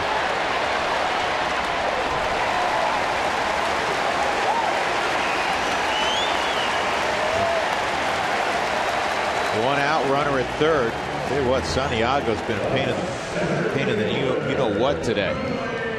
Getting a start at shortstop for Cozart. Our Troy Talk inning begins with, who do you consider the Rockies' ace?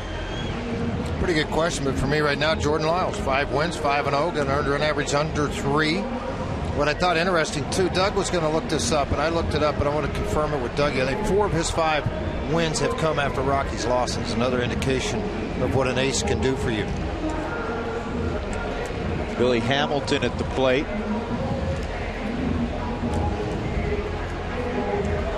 George, what was your favorite? Who was your favorite team to play with? Well, I think all the glamour and excitement of New York with the Yankees was really special. But I also think that, playing in Minnesota and winning a world championship with a group of young players, I was at the end of my career and they were at the beginning of theirs. It was pretty exciting times.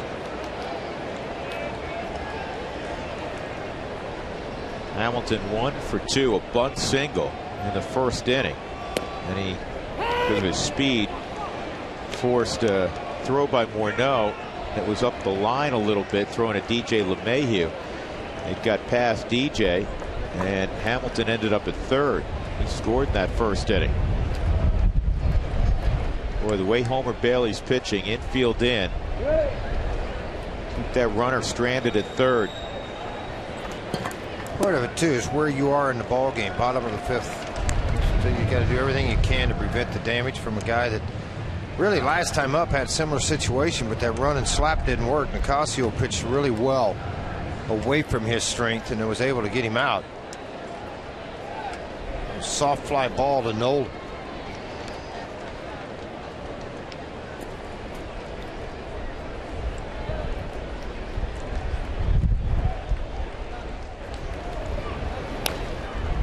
One and 2. How would you rate Pacheco's performance behind the plate this year? Honestly, B to B plus. There's times where the ball gets by him when it probably shouldn't. He swings the bat well. One thing he does very well, and I think near the top of a lot of people in baseball, is the calling of the game and giving confidence to the pitcher on the mound that day to throw that pitch in this situation. 1 and 2 on Hamilton.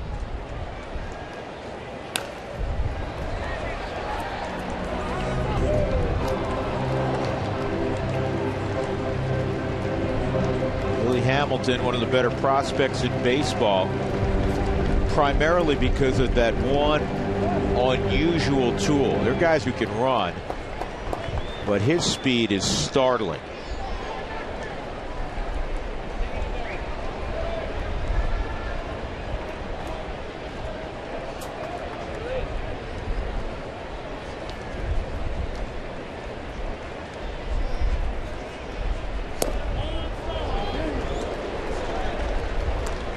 Two and 2. George, compare Nolan Arenado to Brooks Robinson. Well, again, I think that's a difficult comparison when you're looking at a player like Brooks that did it for 15 years. He was out there 23 seasons at third base, working at a young man, but he's got a tremendous start. There's no question. The biggest difference for me, Nolan's just a better hitter too than what Brooks was. 3 and 2. Dougie, you're rolling your eyes. He has a chance to be a better hitter. How's Brooks that? Robinson, you like that better like that? Yeah, Brooks Robinson is a pretty good hitter. Mm-hmm. Didn't like sliders down and away. I think that's the fun part. You look back over guys' career. Jeff does it. I do it. The guys you played against that are in the Hall of Fame. Got to make a pitch here. 3 and 2 on Hamilton.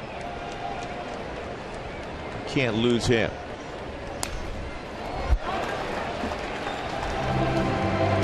You lose him, it's going to be hard to keep him off second.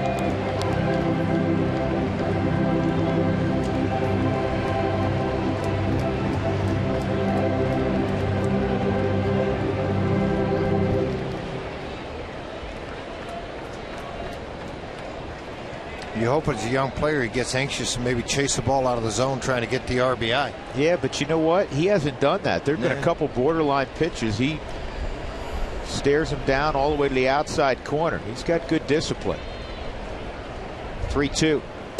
And he walked.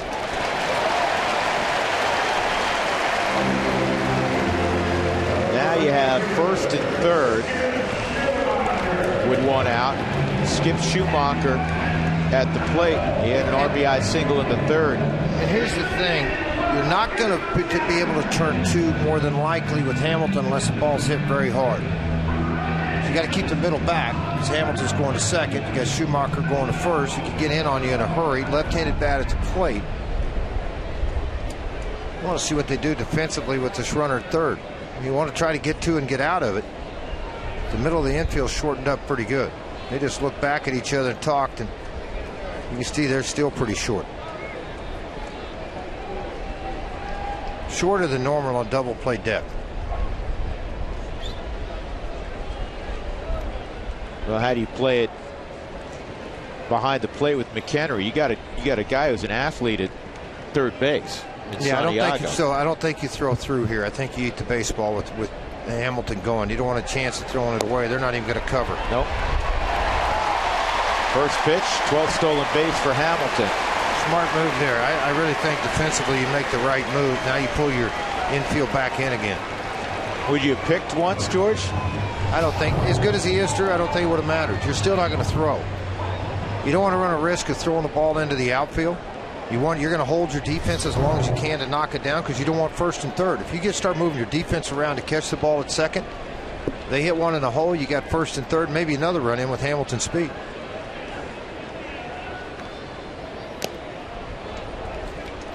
Two-strike count on Schumacher.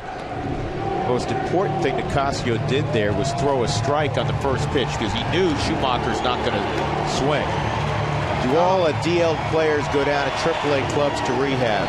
Terrence, no. It depends. Sometimes early in the season it's a weather thing. One player's rehabbing in good weather, and if the weather's better in Tulsa, Oklahoma, or wherever Tulsa, for instance, was playing.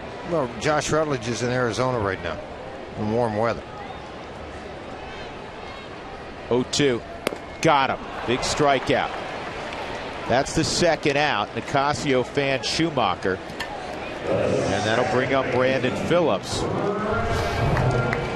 Elevated fastball, and again Schumacher got a fastball away from him, but it was belt and below, and he was able to get on top of that. He can't get on top of this, and Nicasio with a good pitch and a good result. Second strikeout for Juan. And now Brandon Phillips, who fouled out down the right field line and struck out. Brandon has been pretty quiet in this series, and you'd like to keep it that way. He was the only guy that had really had any success against Nicasio coming into this start. In their lineup, Nicasio's handled him today.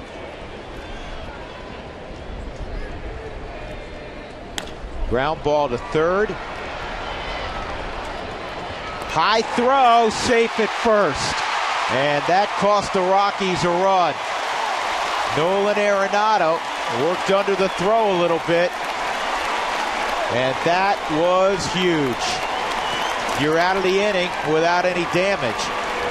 And now a second run that is not earned is scored against the Rockies. And the last few days, George, the Rockies, who are really good defensively, have been sloppy. You know what, though? Here's the thing about a very good fielding third baseman, and you'll see it with Tulowitzki at times. I mean, good job by Phillips to read the high throw and then slide. If it's a quick reaction play, in other words, you're catching, momentum's going, you don't have time to get rid of the ball, typically you're on the money. And that time, Nolan seemed to have an awful lot of time to get his feet set and get the throw. And he flipped it over to first base. Unfortunately, ball just sailed on him. That's the seventh error for Nolan, which has been frustrating for him because everybody's bragging on his defense, and it has been extraordinary. The run saved, but there's some routine plays that he liked to put away that he hasn't. My point is when he's diving left or right, making that strong move to get to the baseball, the throw's on the money. That last was a pretty easy play. I mean, it was hit right to him and flipped it, a play he'll make 99 times. He didn't make it here. What you hope now is you don't have a base hit here with a pretty good hitter at the plate. Votto, who hit the ball hard last time. You don't need a crooked number up on the board. You trail 4-1 now after with 2 outs here in the 5th. And now you got to deal with Votto, who you would have had leading off the inning.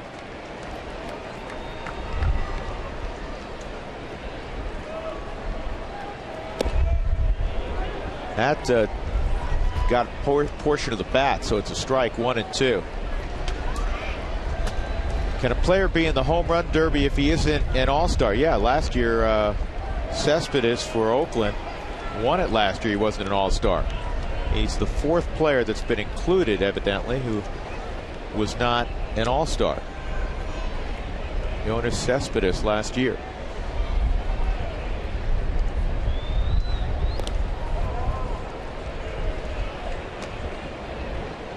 And Nolan was out in Texas early taking extra ground balls because he was upset that he'd made a few errors. He has been unbelievable defensively, but you know that's going to eat at him, that particular play.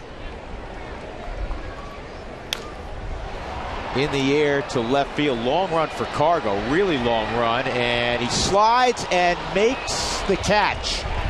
That's a great play by Gonzalez to ensure that Votto doesn't get another swing.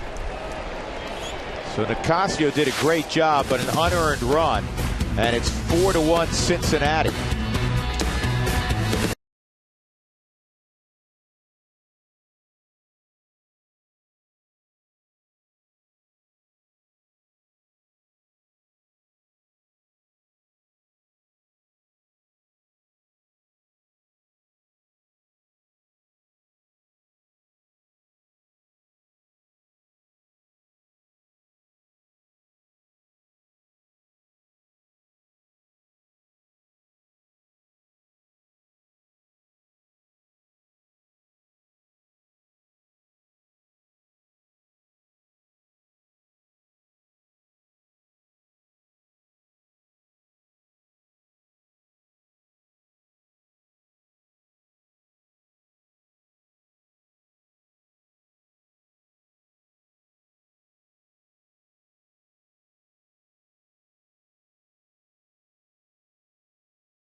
Is brought to you by Xfinity. Ask about the X1 platform to make your future awesome.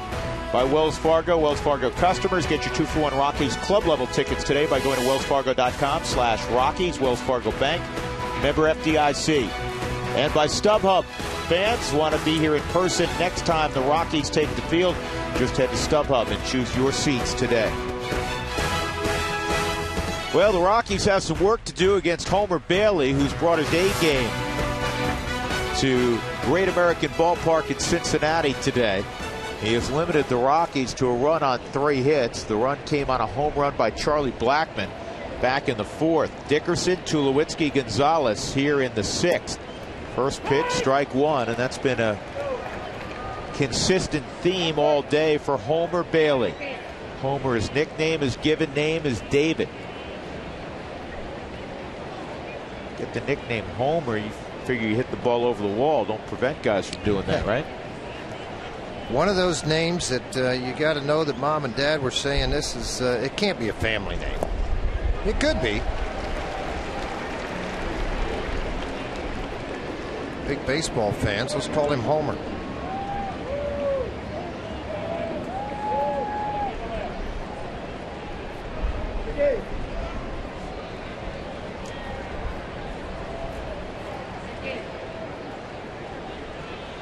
Bunch of 0-2 counts today.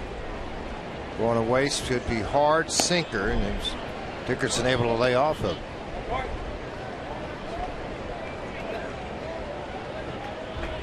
Bailey on the season has thrown 110 pitches in one outing. That was the last one where he went 6 innings against Boston, walked 5. The outing before that, 8 innings, 8 hits, 3 runs. He threw 108 pitches.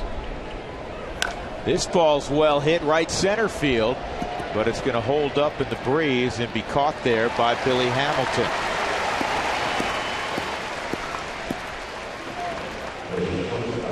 Our league leaders brought to you by Hyundai and your Colorado Hyundai dealers.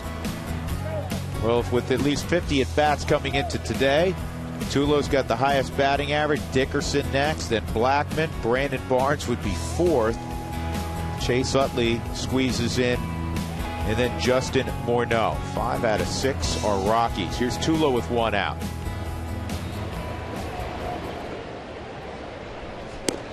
Strike 1. David Bailey was nicknamed Homer after his great-grandfather. There you go.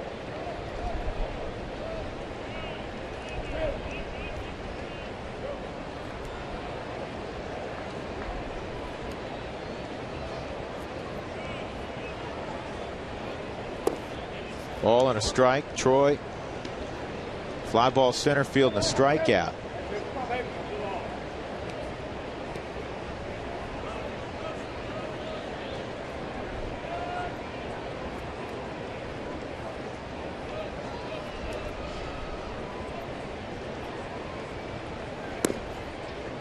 One and two.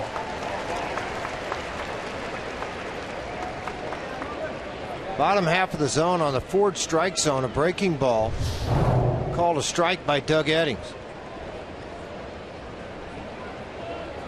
Troy thought it was low.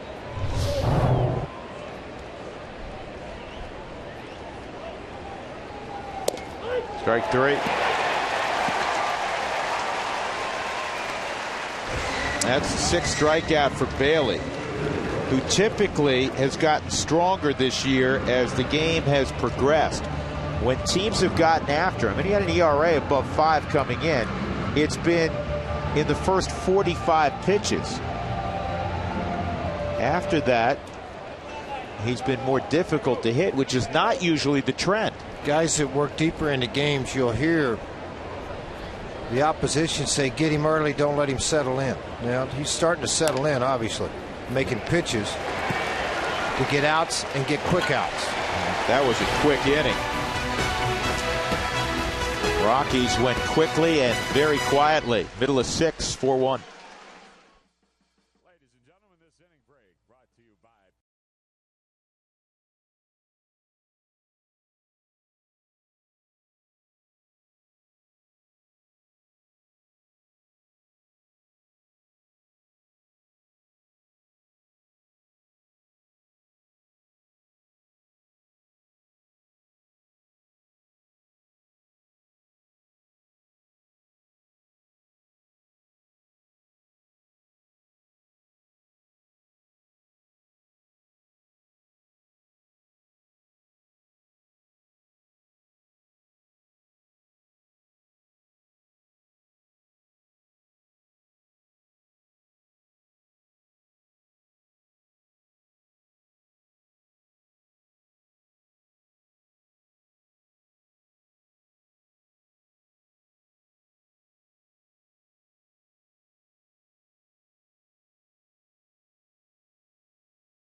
And as we welcome you back, you've noticed the pink bats that the Rockies have been using. We actually got to go down to the Louisville Bat Factory where the pink bats come from with Michael Kadire yesterday. He got a chance to make some of his own bats while he's on the disabled list. The Louisville Bat Factory, about 100 miles southwest of Cincinnati here. So it's a pretty cool experience for Michael. He'd never been. He's used the bats his entire career. In fact, Danny there helped make his bats. He said he's probably made every single one. So Michael got the chance to thank Danny personally for helping him last year make some bats that led him to the National League batting title champ. And of course, as we mentioned, the pink bats that Louisville's using, again, they'll be donating these on MLB.com, auctioning off game-used ones. Michael Kadire actually told me yesterday he was one of the first players in the league to represent with the pink bat back in 2006. Louisville said there was about 50, Louisville Sluggers said there was about 50 players that used the bats back in 2006. Now over 350 players use the pink bats on Mother's Day. So a nice sign of how, real men do swing pink, guys. You guys are both rocking the pink tie today. Absolutely. Yep, I love it. And here's something else, Jenny. Remember a few years ago, the pink bats were kind of a lighter pink, and now it's almost like a fluorescent pink, which really striking color. Todd Frazier at the plate. He had a home run his last time up to dead center field. 1-1 count on Frazier. Ludwig, Barnhart to follow. 4-1 Cincinnati. Just 5 hits for the Reds. 2 of the 4 runs have been unearned against Nicasio, who's pitched pretty well, George. He just hasn't pitched as well as Homer Bailey. No, I think the 2 errors big behind him there, and he's only given up 5 hits, 4 runs, a couple of them earned. He's kept his ball club into this. His pitch count at 84 right now as he enters here into the 6th inning. Ahead in the count. 1 ball and 2 strikes.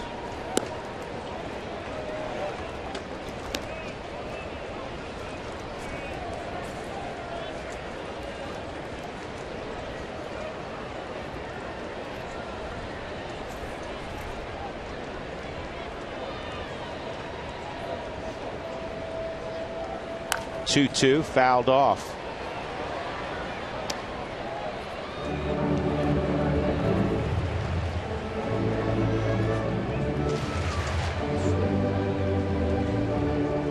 Today's the 42nd day of the season, so first 6 weeks concludes today. Today's game number 40, so basically the quarter pole today, George. Yep, quarter poles today, and the Rockies have played very good baseball. Should be excited about what's going on with the starting staff, with the number of that have been hurt, the number of players that are not in lineup right now. Kadire looked really good running in the outfield today. I don't think he would be far away. Good pitch. Went slider on 3-2, and he strikes out Frazier. That's the 3rd punch out for Juan.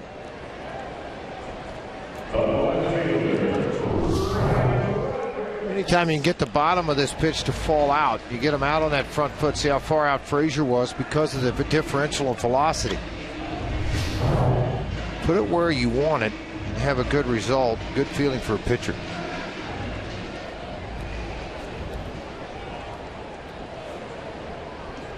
Ludwig, a pop out and a ground ball to short.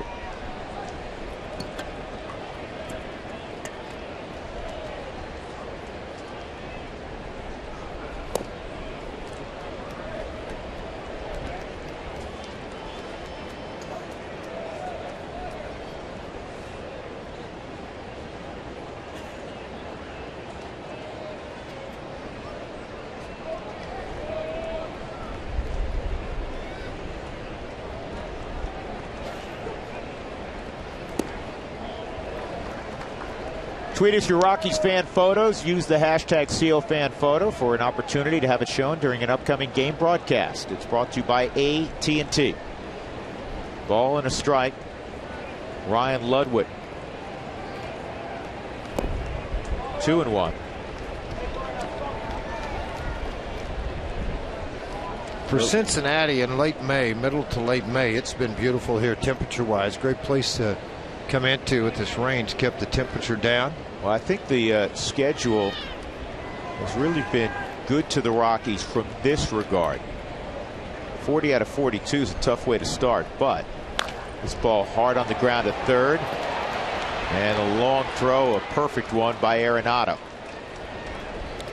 2 outs.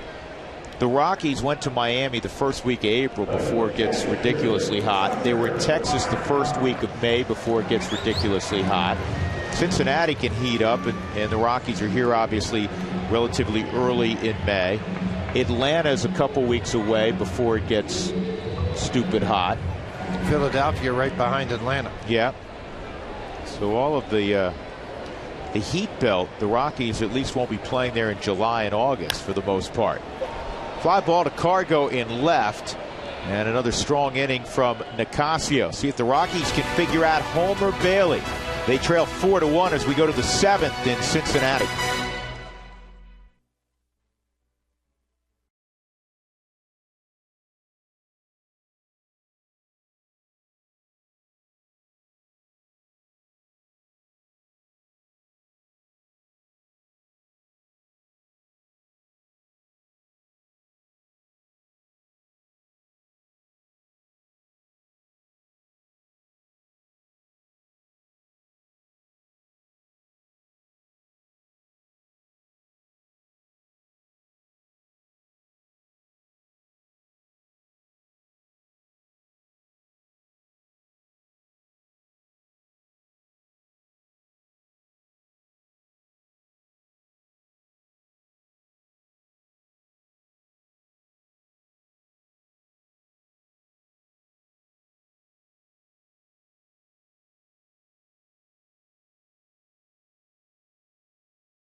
Facebook page, facebook.com/RootSportsRM. Nolan Arenado against Homer Bailey in the 7th.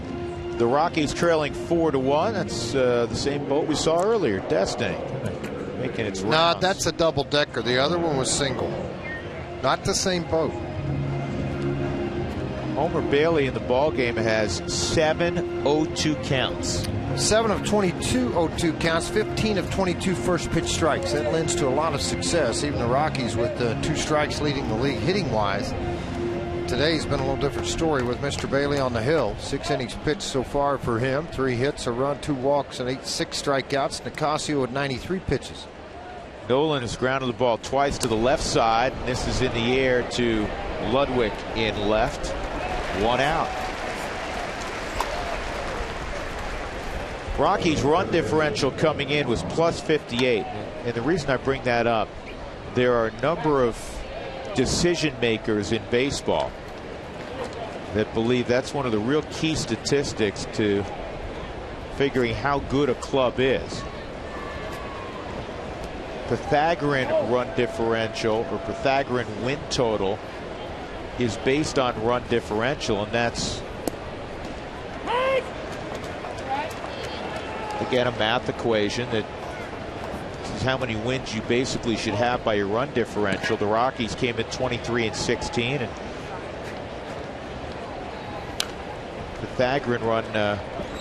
Pythagorean win total stat says they actually should have one more victory based on being plus 58, which is the biggest differential in baseball. The A's are next at plus 53, and then it drops down to plus 38 for Detroit.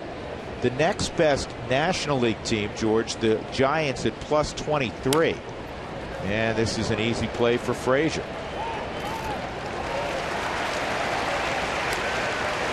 The thing about this offense, they're going to score so many runs. If you get the pitching staff able to keep it within 3 or 4 runs, you're going to win a lot of games. 8-4, 10-4. And they've done just that. Then you run into a woodshed game like last night where it's 14-2. There's another stat that some people subscribe to that is indicative of, if you look at history, indicative of how good a club you have.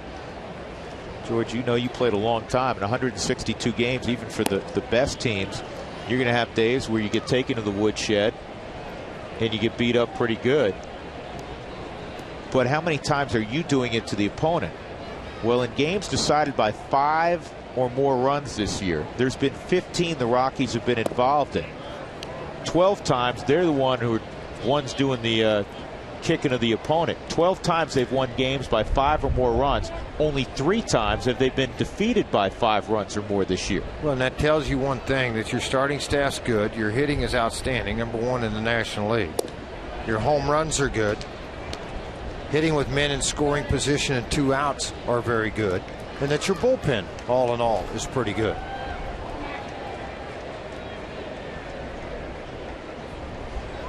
I think everybody wants to always point to 1-run games, and typically you're going to win some of those, you're going to lose some of those, and that's why, again, a lot of folks that study this game and look at the numbers and break them down and look for patterns through history and recent history, point to blowout wins versus blowout losses. Here's the 3-1 on McHenry.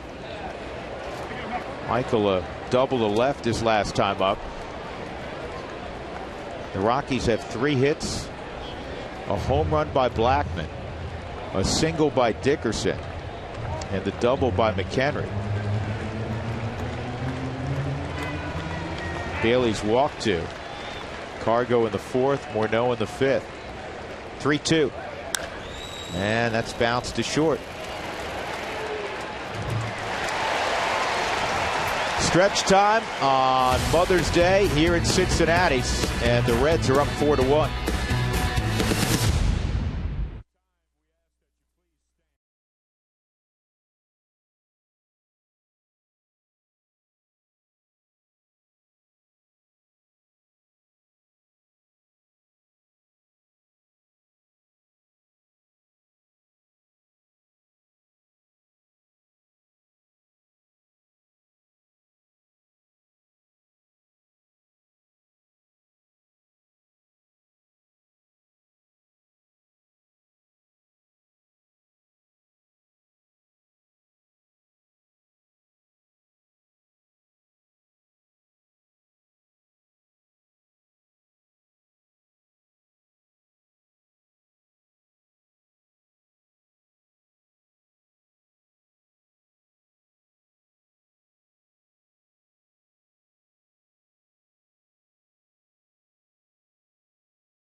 Bailey has been outstanding. 7 innings pitched. He's allowed a run on 6 hits, couple of walks.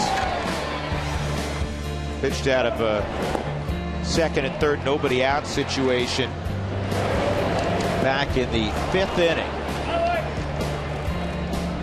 Juan Nicasio goes 6 innings. The lone mistake he made was a Charlie Blackman home run in the 4th. That's Cooney Lexus look back. Luxury has a new address open in Greenwood Village in Colorado Springs. There's the line score, 1-3-2. The Rockies have made a couple of errors. Morneau and Arenado, 2 unearned runs for Cincinnati. Juan Nicasio, after 6 innings, is going to give way to Chris Martin. Yeah, what a great story Martin is, too. Very good fastball. Nearly made the team coming out of spring training. Doesn't have a record yet. He's pitched in 7 ball games, 2.70 earned run average, strikeouts at 5, 7 hits over those 6 2/3. His last outing against Texas, he threw an inning, clean slate across on 10 pitches thrown in that ball game.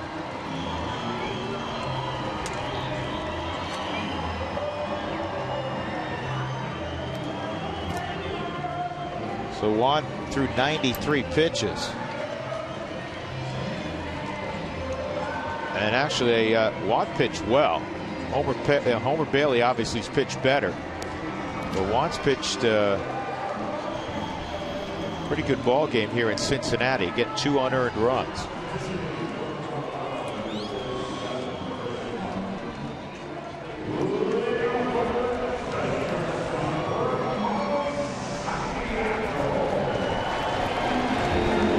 Thorne in the Rockies side today will be the first batter. Santiago has had a single and a double in this game. Scored 2 of the 4 runs in the ball game. Average now up to 200. Started the year at 111. Of course, Cozart's your everyday shortstop, so Santiago doesn't get a lot of playing time.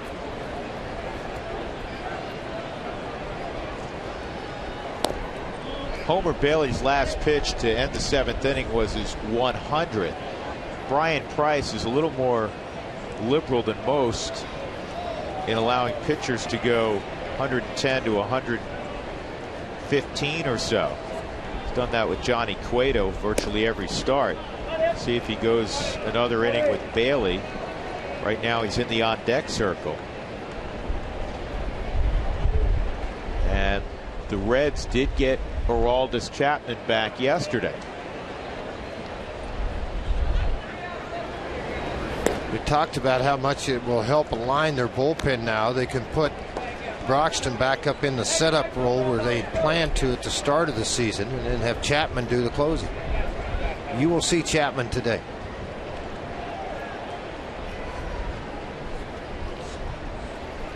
I was a little surprised that he didn't pitch in the ball game last night, just to get him back action with the second deck and a lot of people.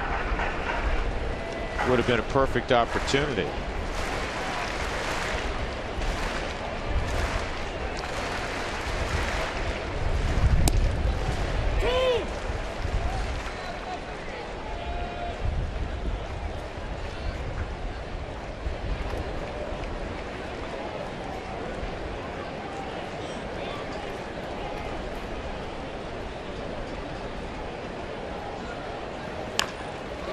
Ground ball to first. That's a tough play. Morneau just smothered it. 1 out.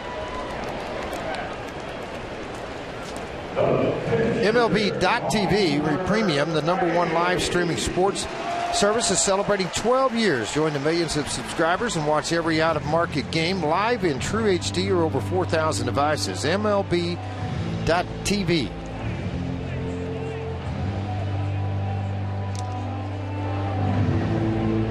Homer will hit for himself.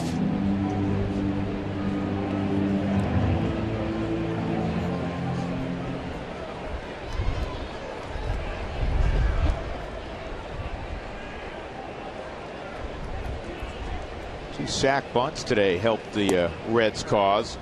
In both instances, the man that he sacrificed, Ramon Santiago, first time up he sacrificed him to second and he'd score on a Schumacher hit. And then in the 5th inning, he sacrificed him to third after a double, and he scored on the error, the throwing error that would have ended the inning by Nolan Arenado.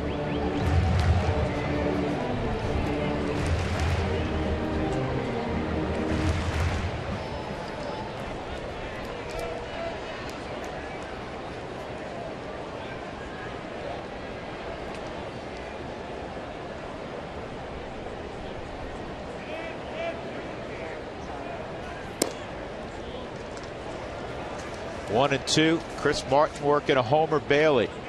93 to 96 so far with the fastball from Martin. Very good curveball.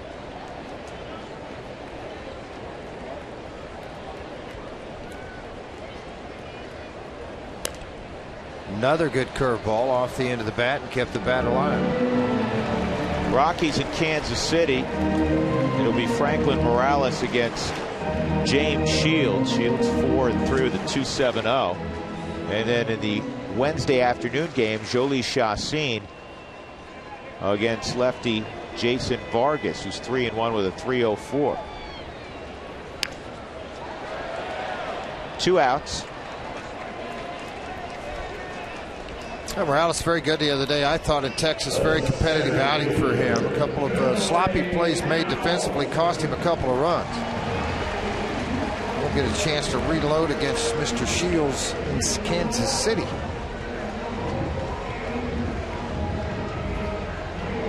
Shields went to Kansas City from Tampa, the Will Myers deal.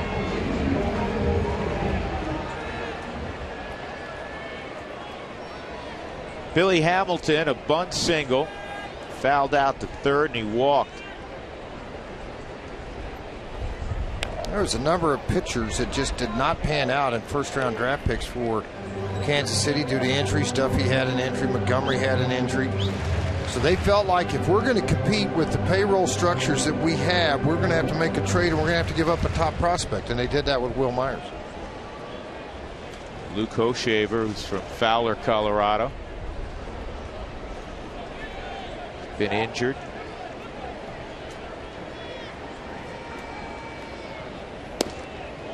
Hasn't dominated when he's been healthy.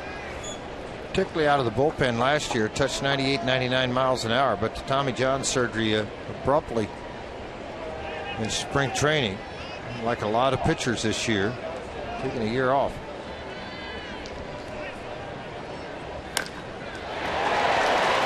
Right center field, and it's going to roll, and Hamilton is headed to third.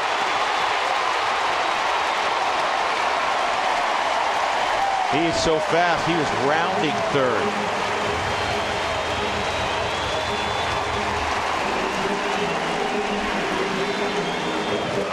Second triple for Hamilton.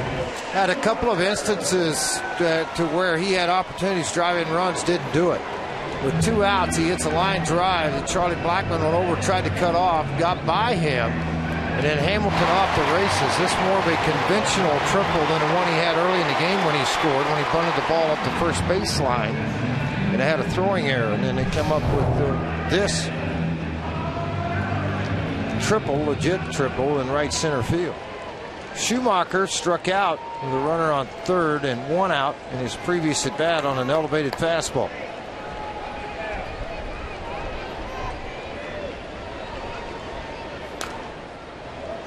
Strike count.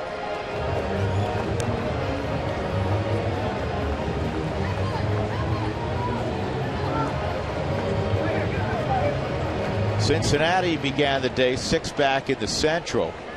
Milwaukee's had a great year. They're tied with the Rockies and the Giants, most wins in baseball with 23.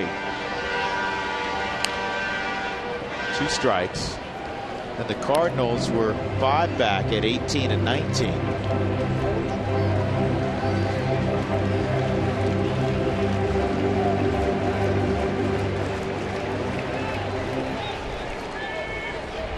Hottest team in baseball, Baltimore Orioles. They've won 5 straight entering play today. That's with without Matt Wieters as a catcher, on DH only. That just missed 1 and 2. We're shopping for a catcher right now. It's a word on the street. They're not real easy to find.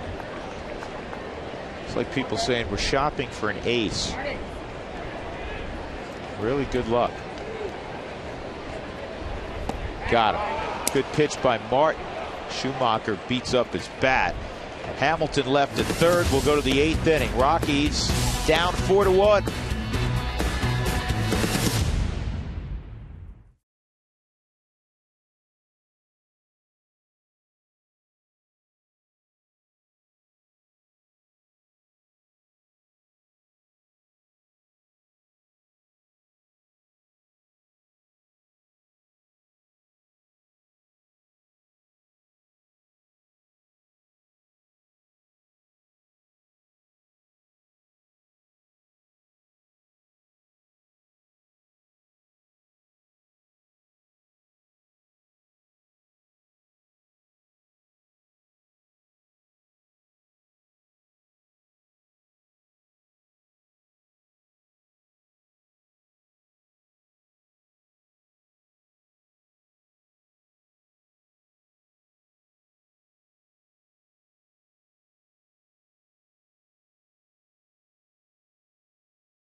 Brought to you by CenturyLink. Link to what's next.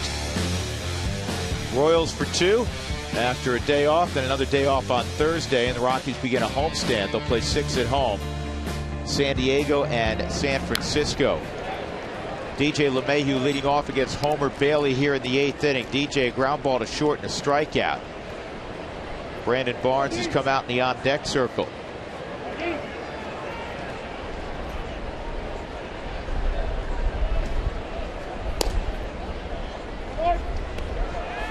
It's funny looking at Bailey now, the 2 no-hitters, the $100+ million deal in the offseason. A couple of years ago, George, he was heavily rumored to be a guy that the Reds were thinking about moving. Yeah, they would have moved him. Definitely would have been traded if they'd have got anything back for what they asked for, and they just didn't get it. So they hung on to him, tried to develop, and as you mentioned last year, a pretty decent year. The last couple, he's won double digits, so they rewarded him with a long-term contract, 5 or 6 years for $100 and something million. 1-2 base hit. Good start to the 8th inning. DJ LeMahieu with the Rockies' 4th knock. And that'll bring up Brandon Barnes.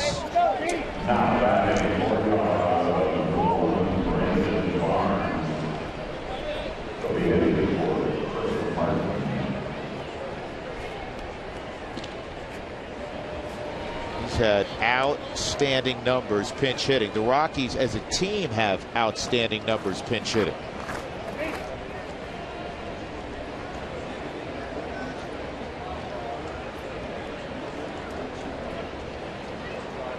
Blackman on deck. Rockies amazingly hitting .353 in the pinch here 6 weeks into the season.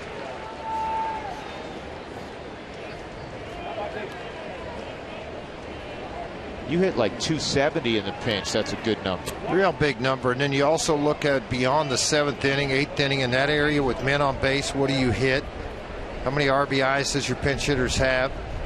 And I also think that depends on the type of pinch hitters that you have in your lineup. But Giambi, you expect home runs, RBIs when he comes off the bench.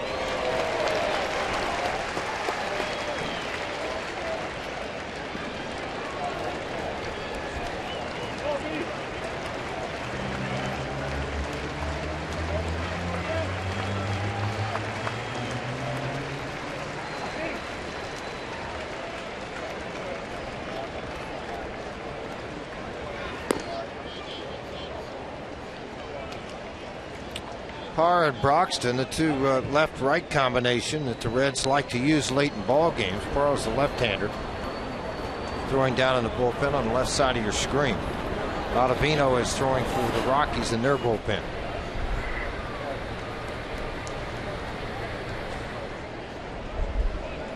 One and two.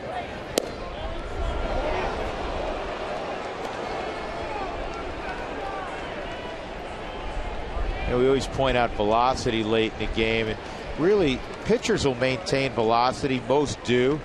It's does the location become a little less precise?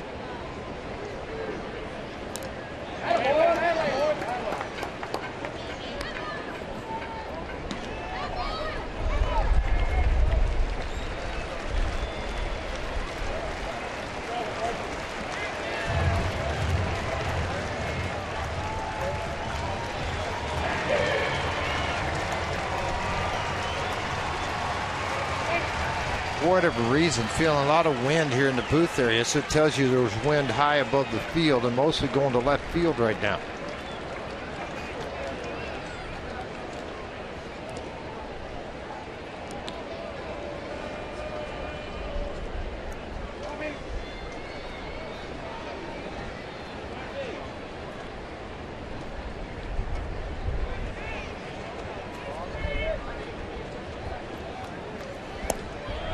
Just off the plate.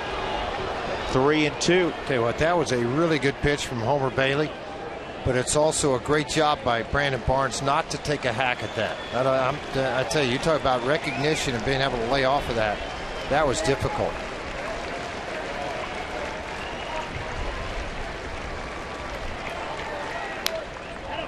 Quality swing there from Barnes.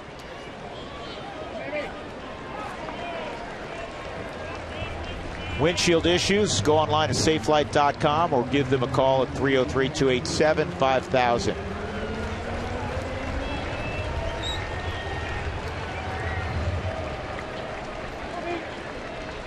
Eighth inning, Rockies deficient on the scoreboard, 4-1. Big blowout win yesterday, 11-2. Rockies, after a loss, are 13-3 this year, and they've outscored their opponents 88-43. Jordan Lyles has 4 W's after a loss. And that's an out and safe, and that helped out. The fact that he lost the ball was enough for LeMahieu to get back. Otherwise, it's double play.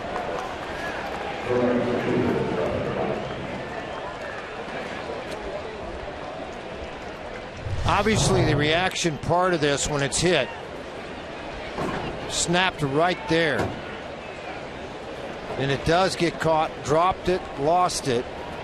And they go to first base. LeMahieu does get back, barely gets back, but he gets back. And I think they're going to have they're going to contest it just a little bit. Is that why Price is there? Got to be. But Brian, turn around so you can get the indication. Or he's going to his bullpen. Wants the left-hander to face Charlie Blackmon and Corey Dickerson. You have Stubbs still on the bench.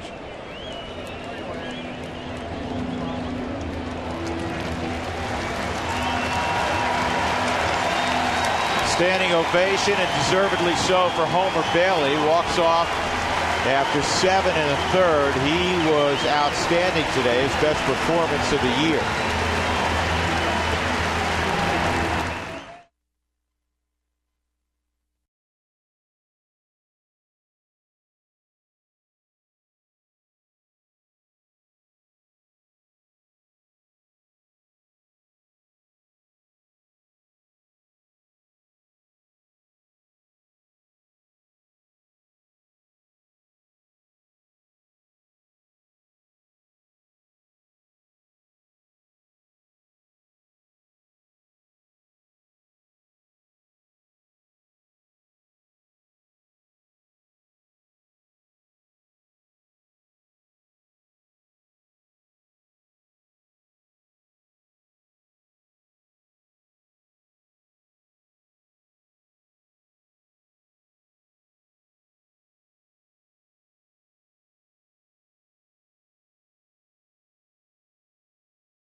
It's a good-looking family having fun at the ballpark. Tweet your photo to #COFanPhoto for a chance to be shown like this family in an upcoming game broadcast. It's brought to you by AT&T. Manny Parra is on. It'll be his 16th appearance already. Former starting pitcher. And you see the number of innings thrown, 12 2/3. So it tells you more of a specialty guy, but the ability to strike people out, 14 and 12 2/3. He will get a left-hander, and Charlie Blackmon. Dickerson still on the on-deck circle.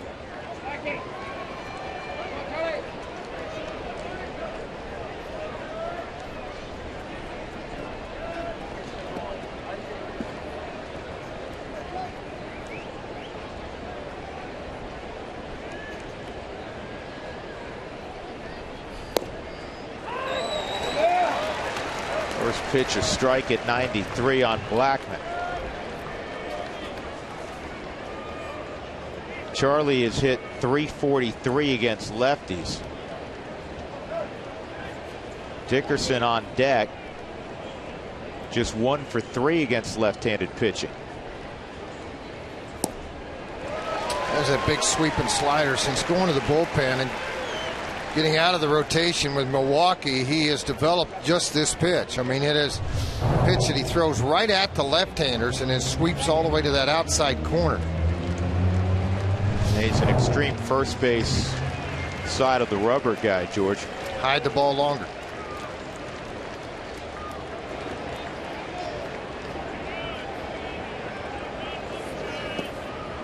Went back to the slider in the dirt and blocked well by Barnhart. If you're a situational lefty, you got to pitch from that side of the rubber, don't you? Well, not necessarily if you're a power guy, but you know what? I mean, a guy like, and you look at it, Lopez out in California with San Francisco doesn't necessarily get that way over there, but he steps so far across his body, the ball still comes from that side of the rubber. Parra's just driving right at you.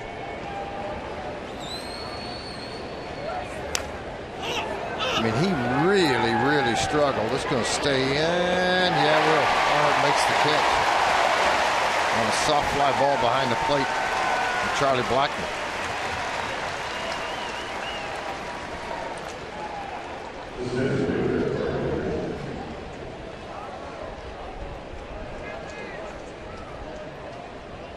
So with 2 outs, LeMahieu still at first, and Corey Dickerson will take his turn against Parra.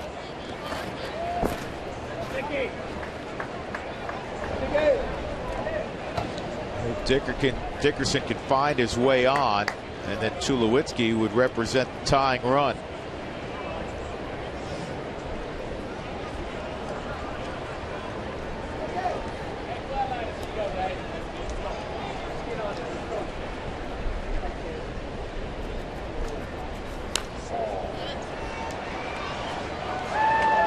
Next Saturday is Strikeout Stroke Day. Join the Rockies in their effort to raise awareness for stroke warning signs and the importance of acting fast. All fans entering the ballpark will receive a Rockies Strikeout Stroke magnet on that day. Make sure you join us. San Diego in town, May 17th.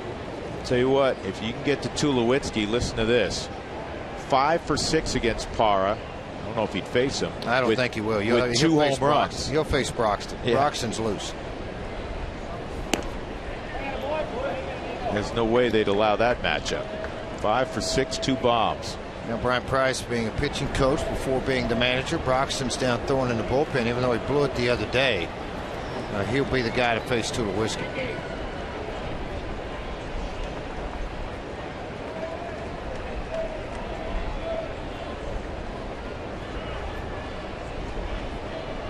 One, 2-1.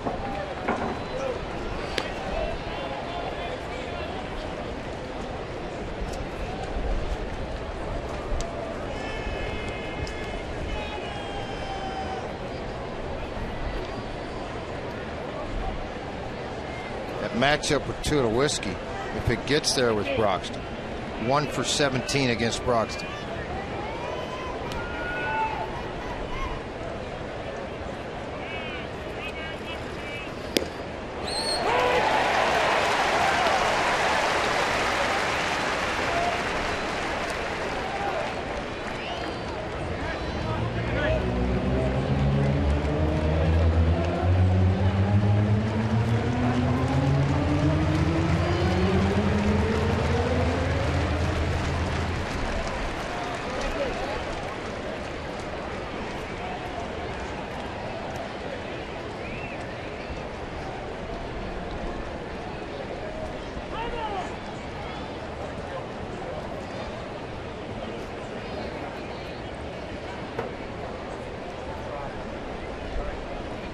Still a huge hole to the right side, but on a 2-2 count, if he throws the slider, hangs it, be a good opportunity for Dickerson to pull that through the right. Dickerson to pull that thing to the right side.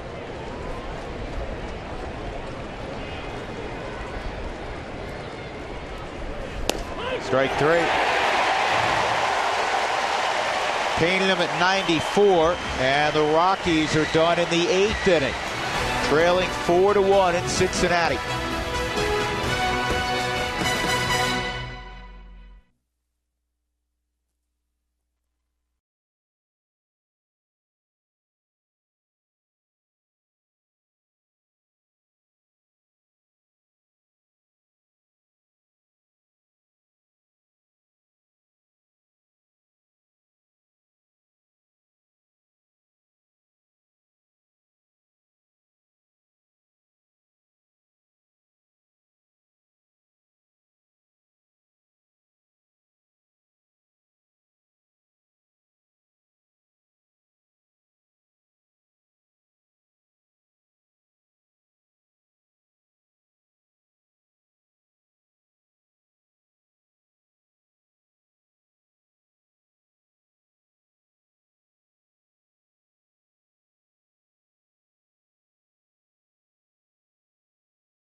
Advertise your business locally on the networks people watch. Go to ComcastSpotlight.com for details.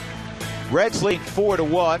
The Rockies have been held to 4 hits. Charlie Blackmon has another home run, his 9th of the year. Juan Nicasio gave up only 2 earned runs in 6 innings. Homer Bailey, 7 1/3.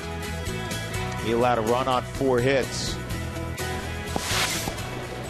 Adam Ottavino is in. Brandon Phillips is at the plate. Slider, strike 1.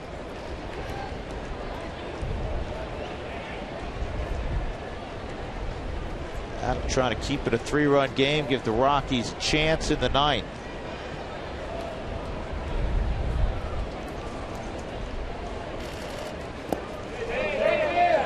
And look who's up. Not surprising. I think it's a hard-throwing left-hander. Rehab hit 103 miles an hour in one of his rehabilitation appearances in Dayton. I think hard-throwing left-hander would be an understatement. Okay, flame-throwing left-hander.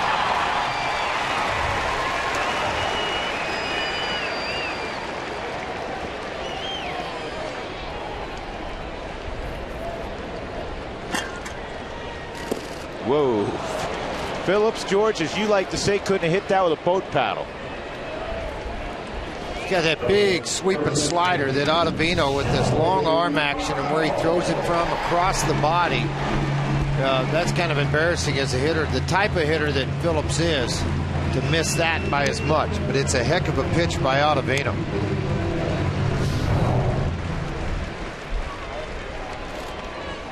Joey Votto.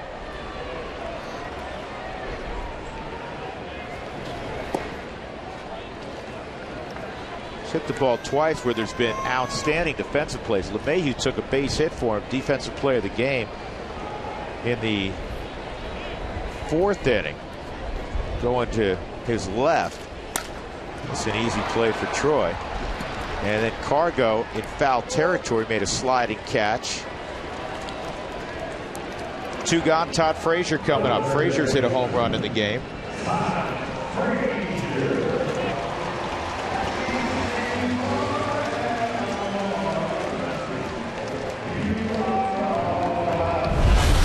Ford Strike Zone is powered by Ford Cars. Big MPGs, smart technology, and unsurpassed quality. See what happens when fun meets the road. Ford, go further. You always look at big-name players, big-time players. Do they hit the ball late in games? What do they do after the 7th inning? Frazier's starting to be one of those guys. First 6 innings of a ball game, 233 average. 7th inning beyond, 342 average. 1-1, slider for a strike. First one looked like it was in there also.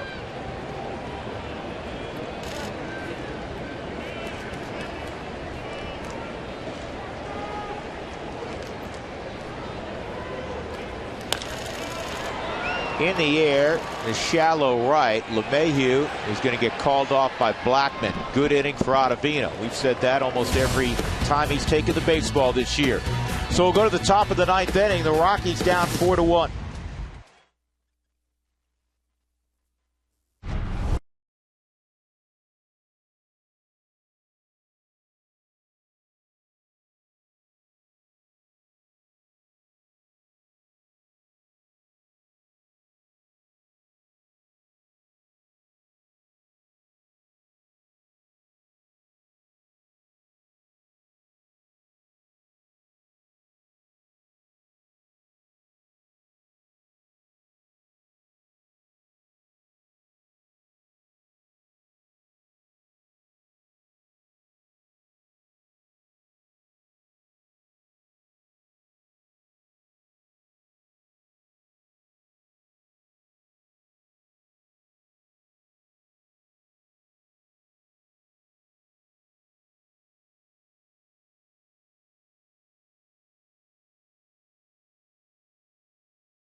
Southwest.com.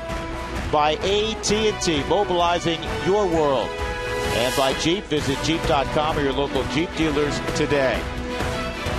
Mother's Day in Cincinnati. The weather beautiful. The scoreboard not so for the Rockies. They're trailing 4-1 as we go to the top of the 9th inning. Toyota postgame show will follow. Let's go to Denver. Mark Stout, Jeff Houston.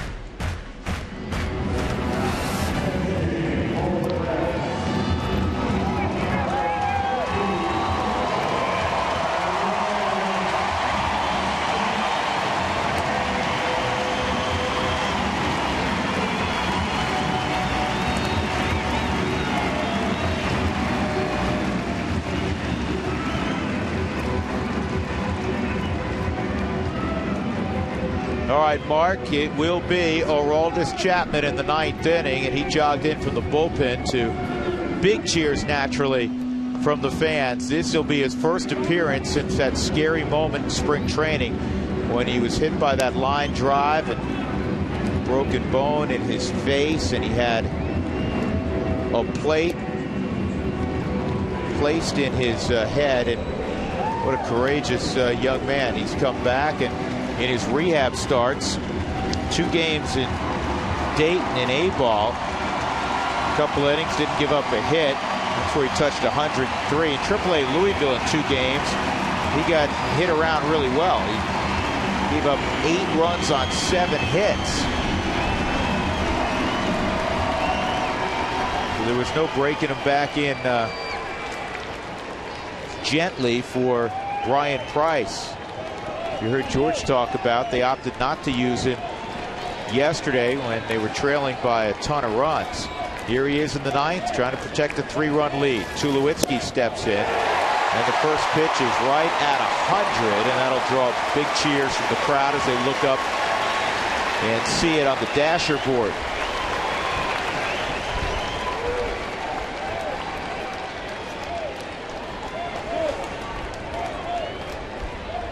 Tulowitzki 0 for 2 against Chapman. And he drives this high and deep to left field. It's going to be foul, though. Distance was definitely there, yeah. He kept it inside that foul pole, didn't. Chapman has struck out 324 batters in 792 that he has faced, 41%. Yeah, league at hitting just 154 against him in his career numbers.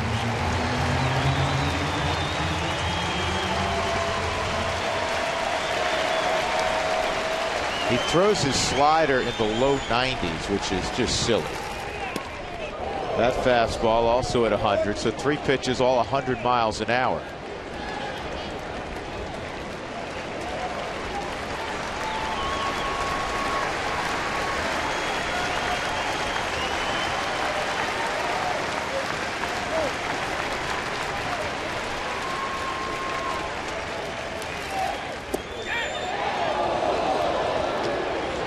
I think the gun's locked up. It's at 100 again. 10 games versus the Rockies, 8 1/3 innings, 13 strikeouts, 6 hits, couple earned runs. He's 4 for 4 in save opportunities in his career.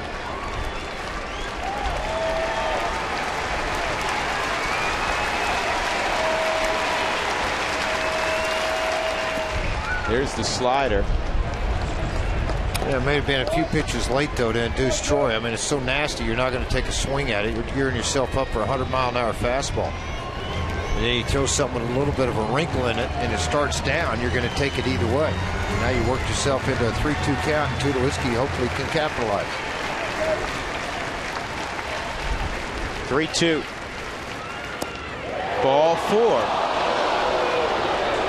Chapman kind of glared in at Doug Eddings. So Tulowitzki walks, and that'll bring up Cargo. Let's quickly go downstairs. Jenny has a story on Chapman. Yeah, Drew, I talked to Juan Nicasio about Chapman's return. Of course, Juan Nicasio fractured his vertebrae in 2011, made a successful comeback after getting hit by a comebacker. And he said the hardest thing for him when he got back on the mound was the crack of the bat. And anytime a ball came near him on the mound, it just brought back up all those bad memories of that day. He said he's so happy to see Chapman back out there. It's good for the game, and it's so great that he was able to make a quick and strong recovery.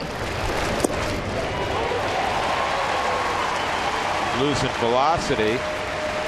99 on that first pitch fastball to Cargo. Cargo's 1 for 5 against Chapman. I don't care what side of the plate you hit from, it can't be a lot of fun, but especially if you're left-handed. And That's a called strike. Slider, and it was 89 miles an hour, and it's just very late breaking. See Cargo's legs snap back.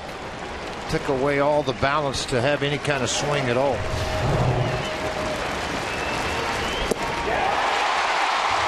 Oh, go ahead at 102.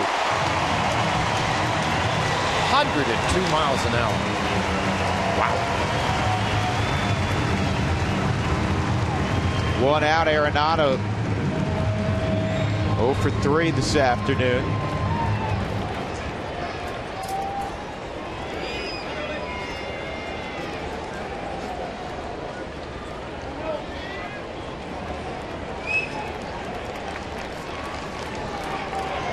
Nolan has faced Arenado one time. 0 for 1. Chapman. Good hitters love this kind of challenge. It's difficult. 100 miles an hour coming right at you. You just turn it up. You think 95's hard. Just add 5 miles an hour and a foot quicker on you.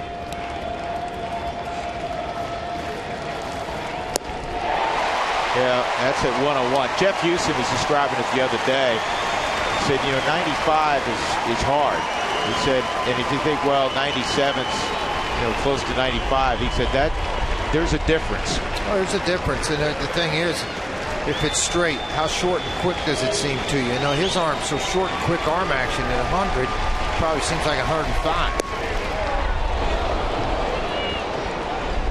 102 on that one.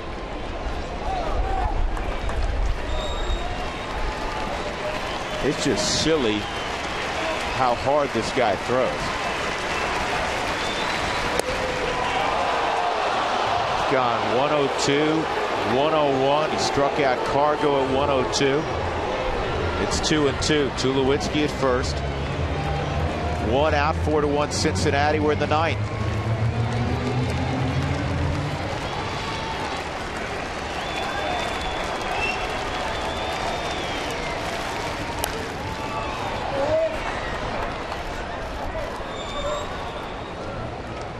Fans follow at @RootSports_RM on Twitter to receive alerts for the Rockies taco special from Taco Bell when the Rockies score 7 or more.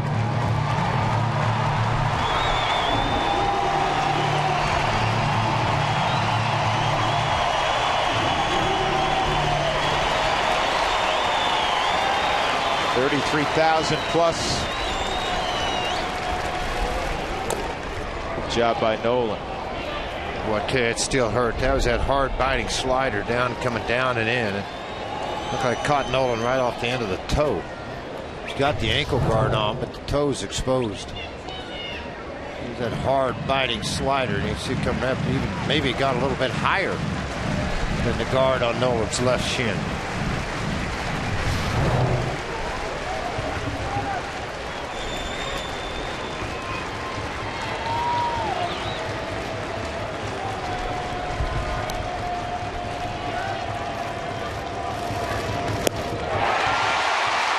Two outs. Nasty slider, 87 miles an hour. Average fastball's 89, 90. The big league level. This guy's putting a wrinkle in it at 87, 89. So Justin Morneau will try to keep the game going.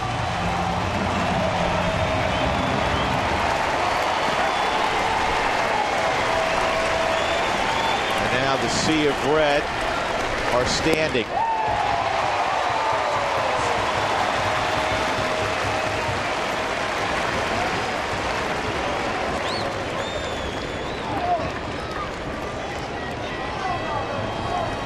Morneau has seen Chapman once.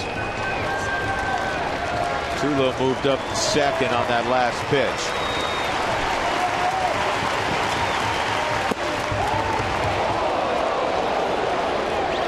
One and one.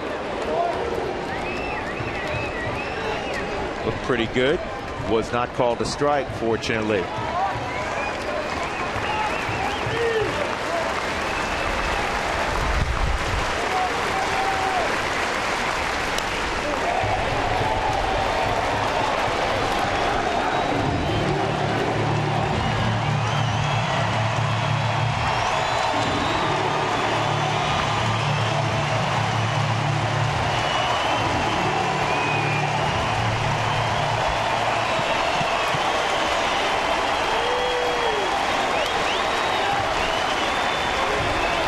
2.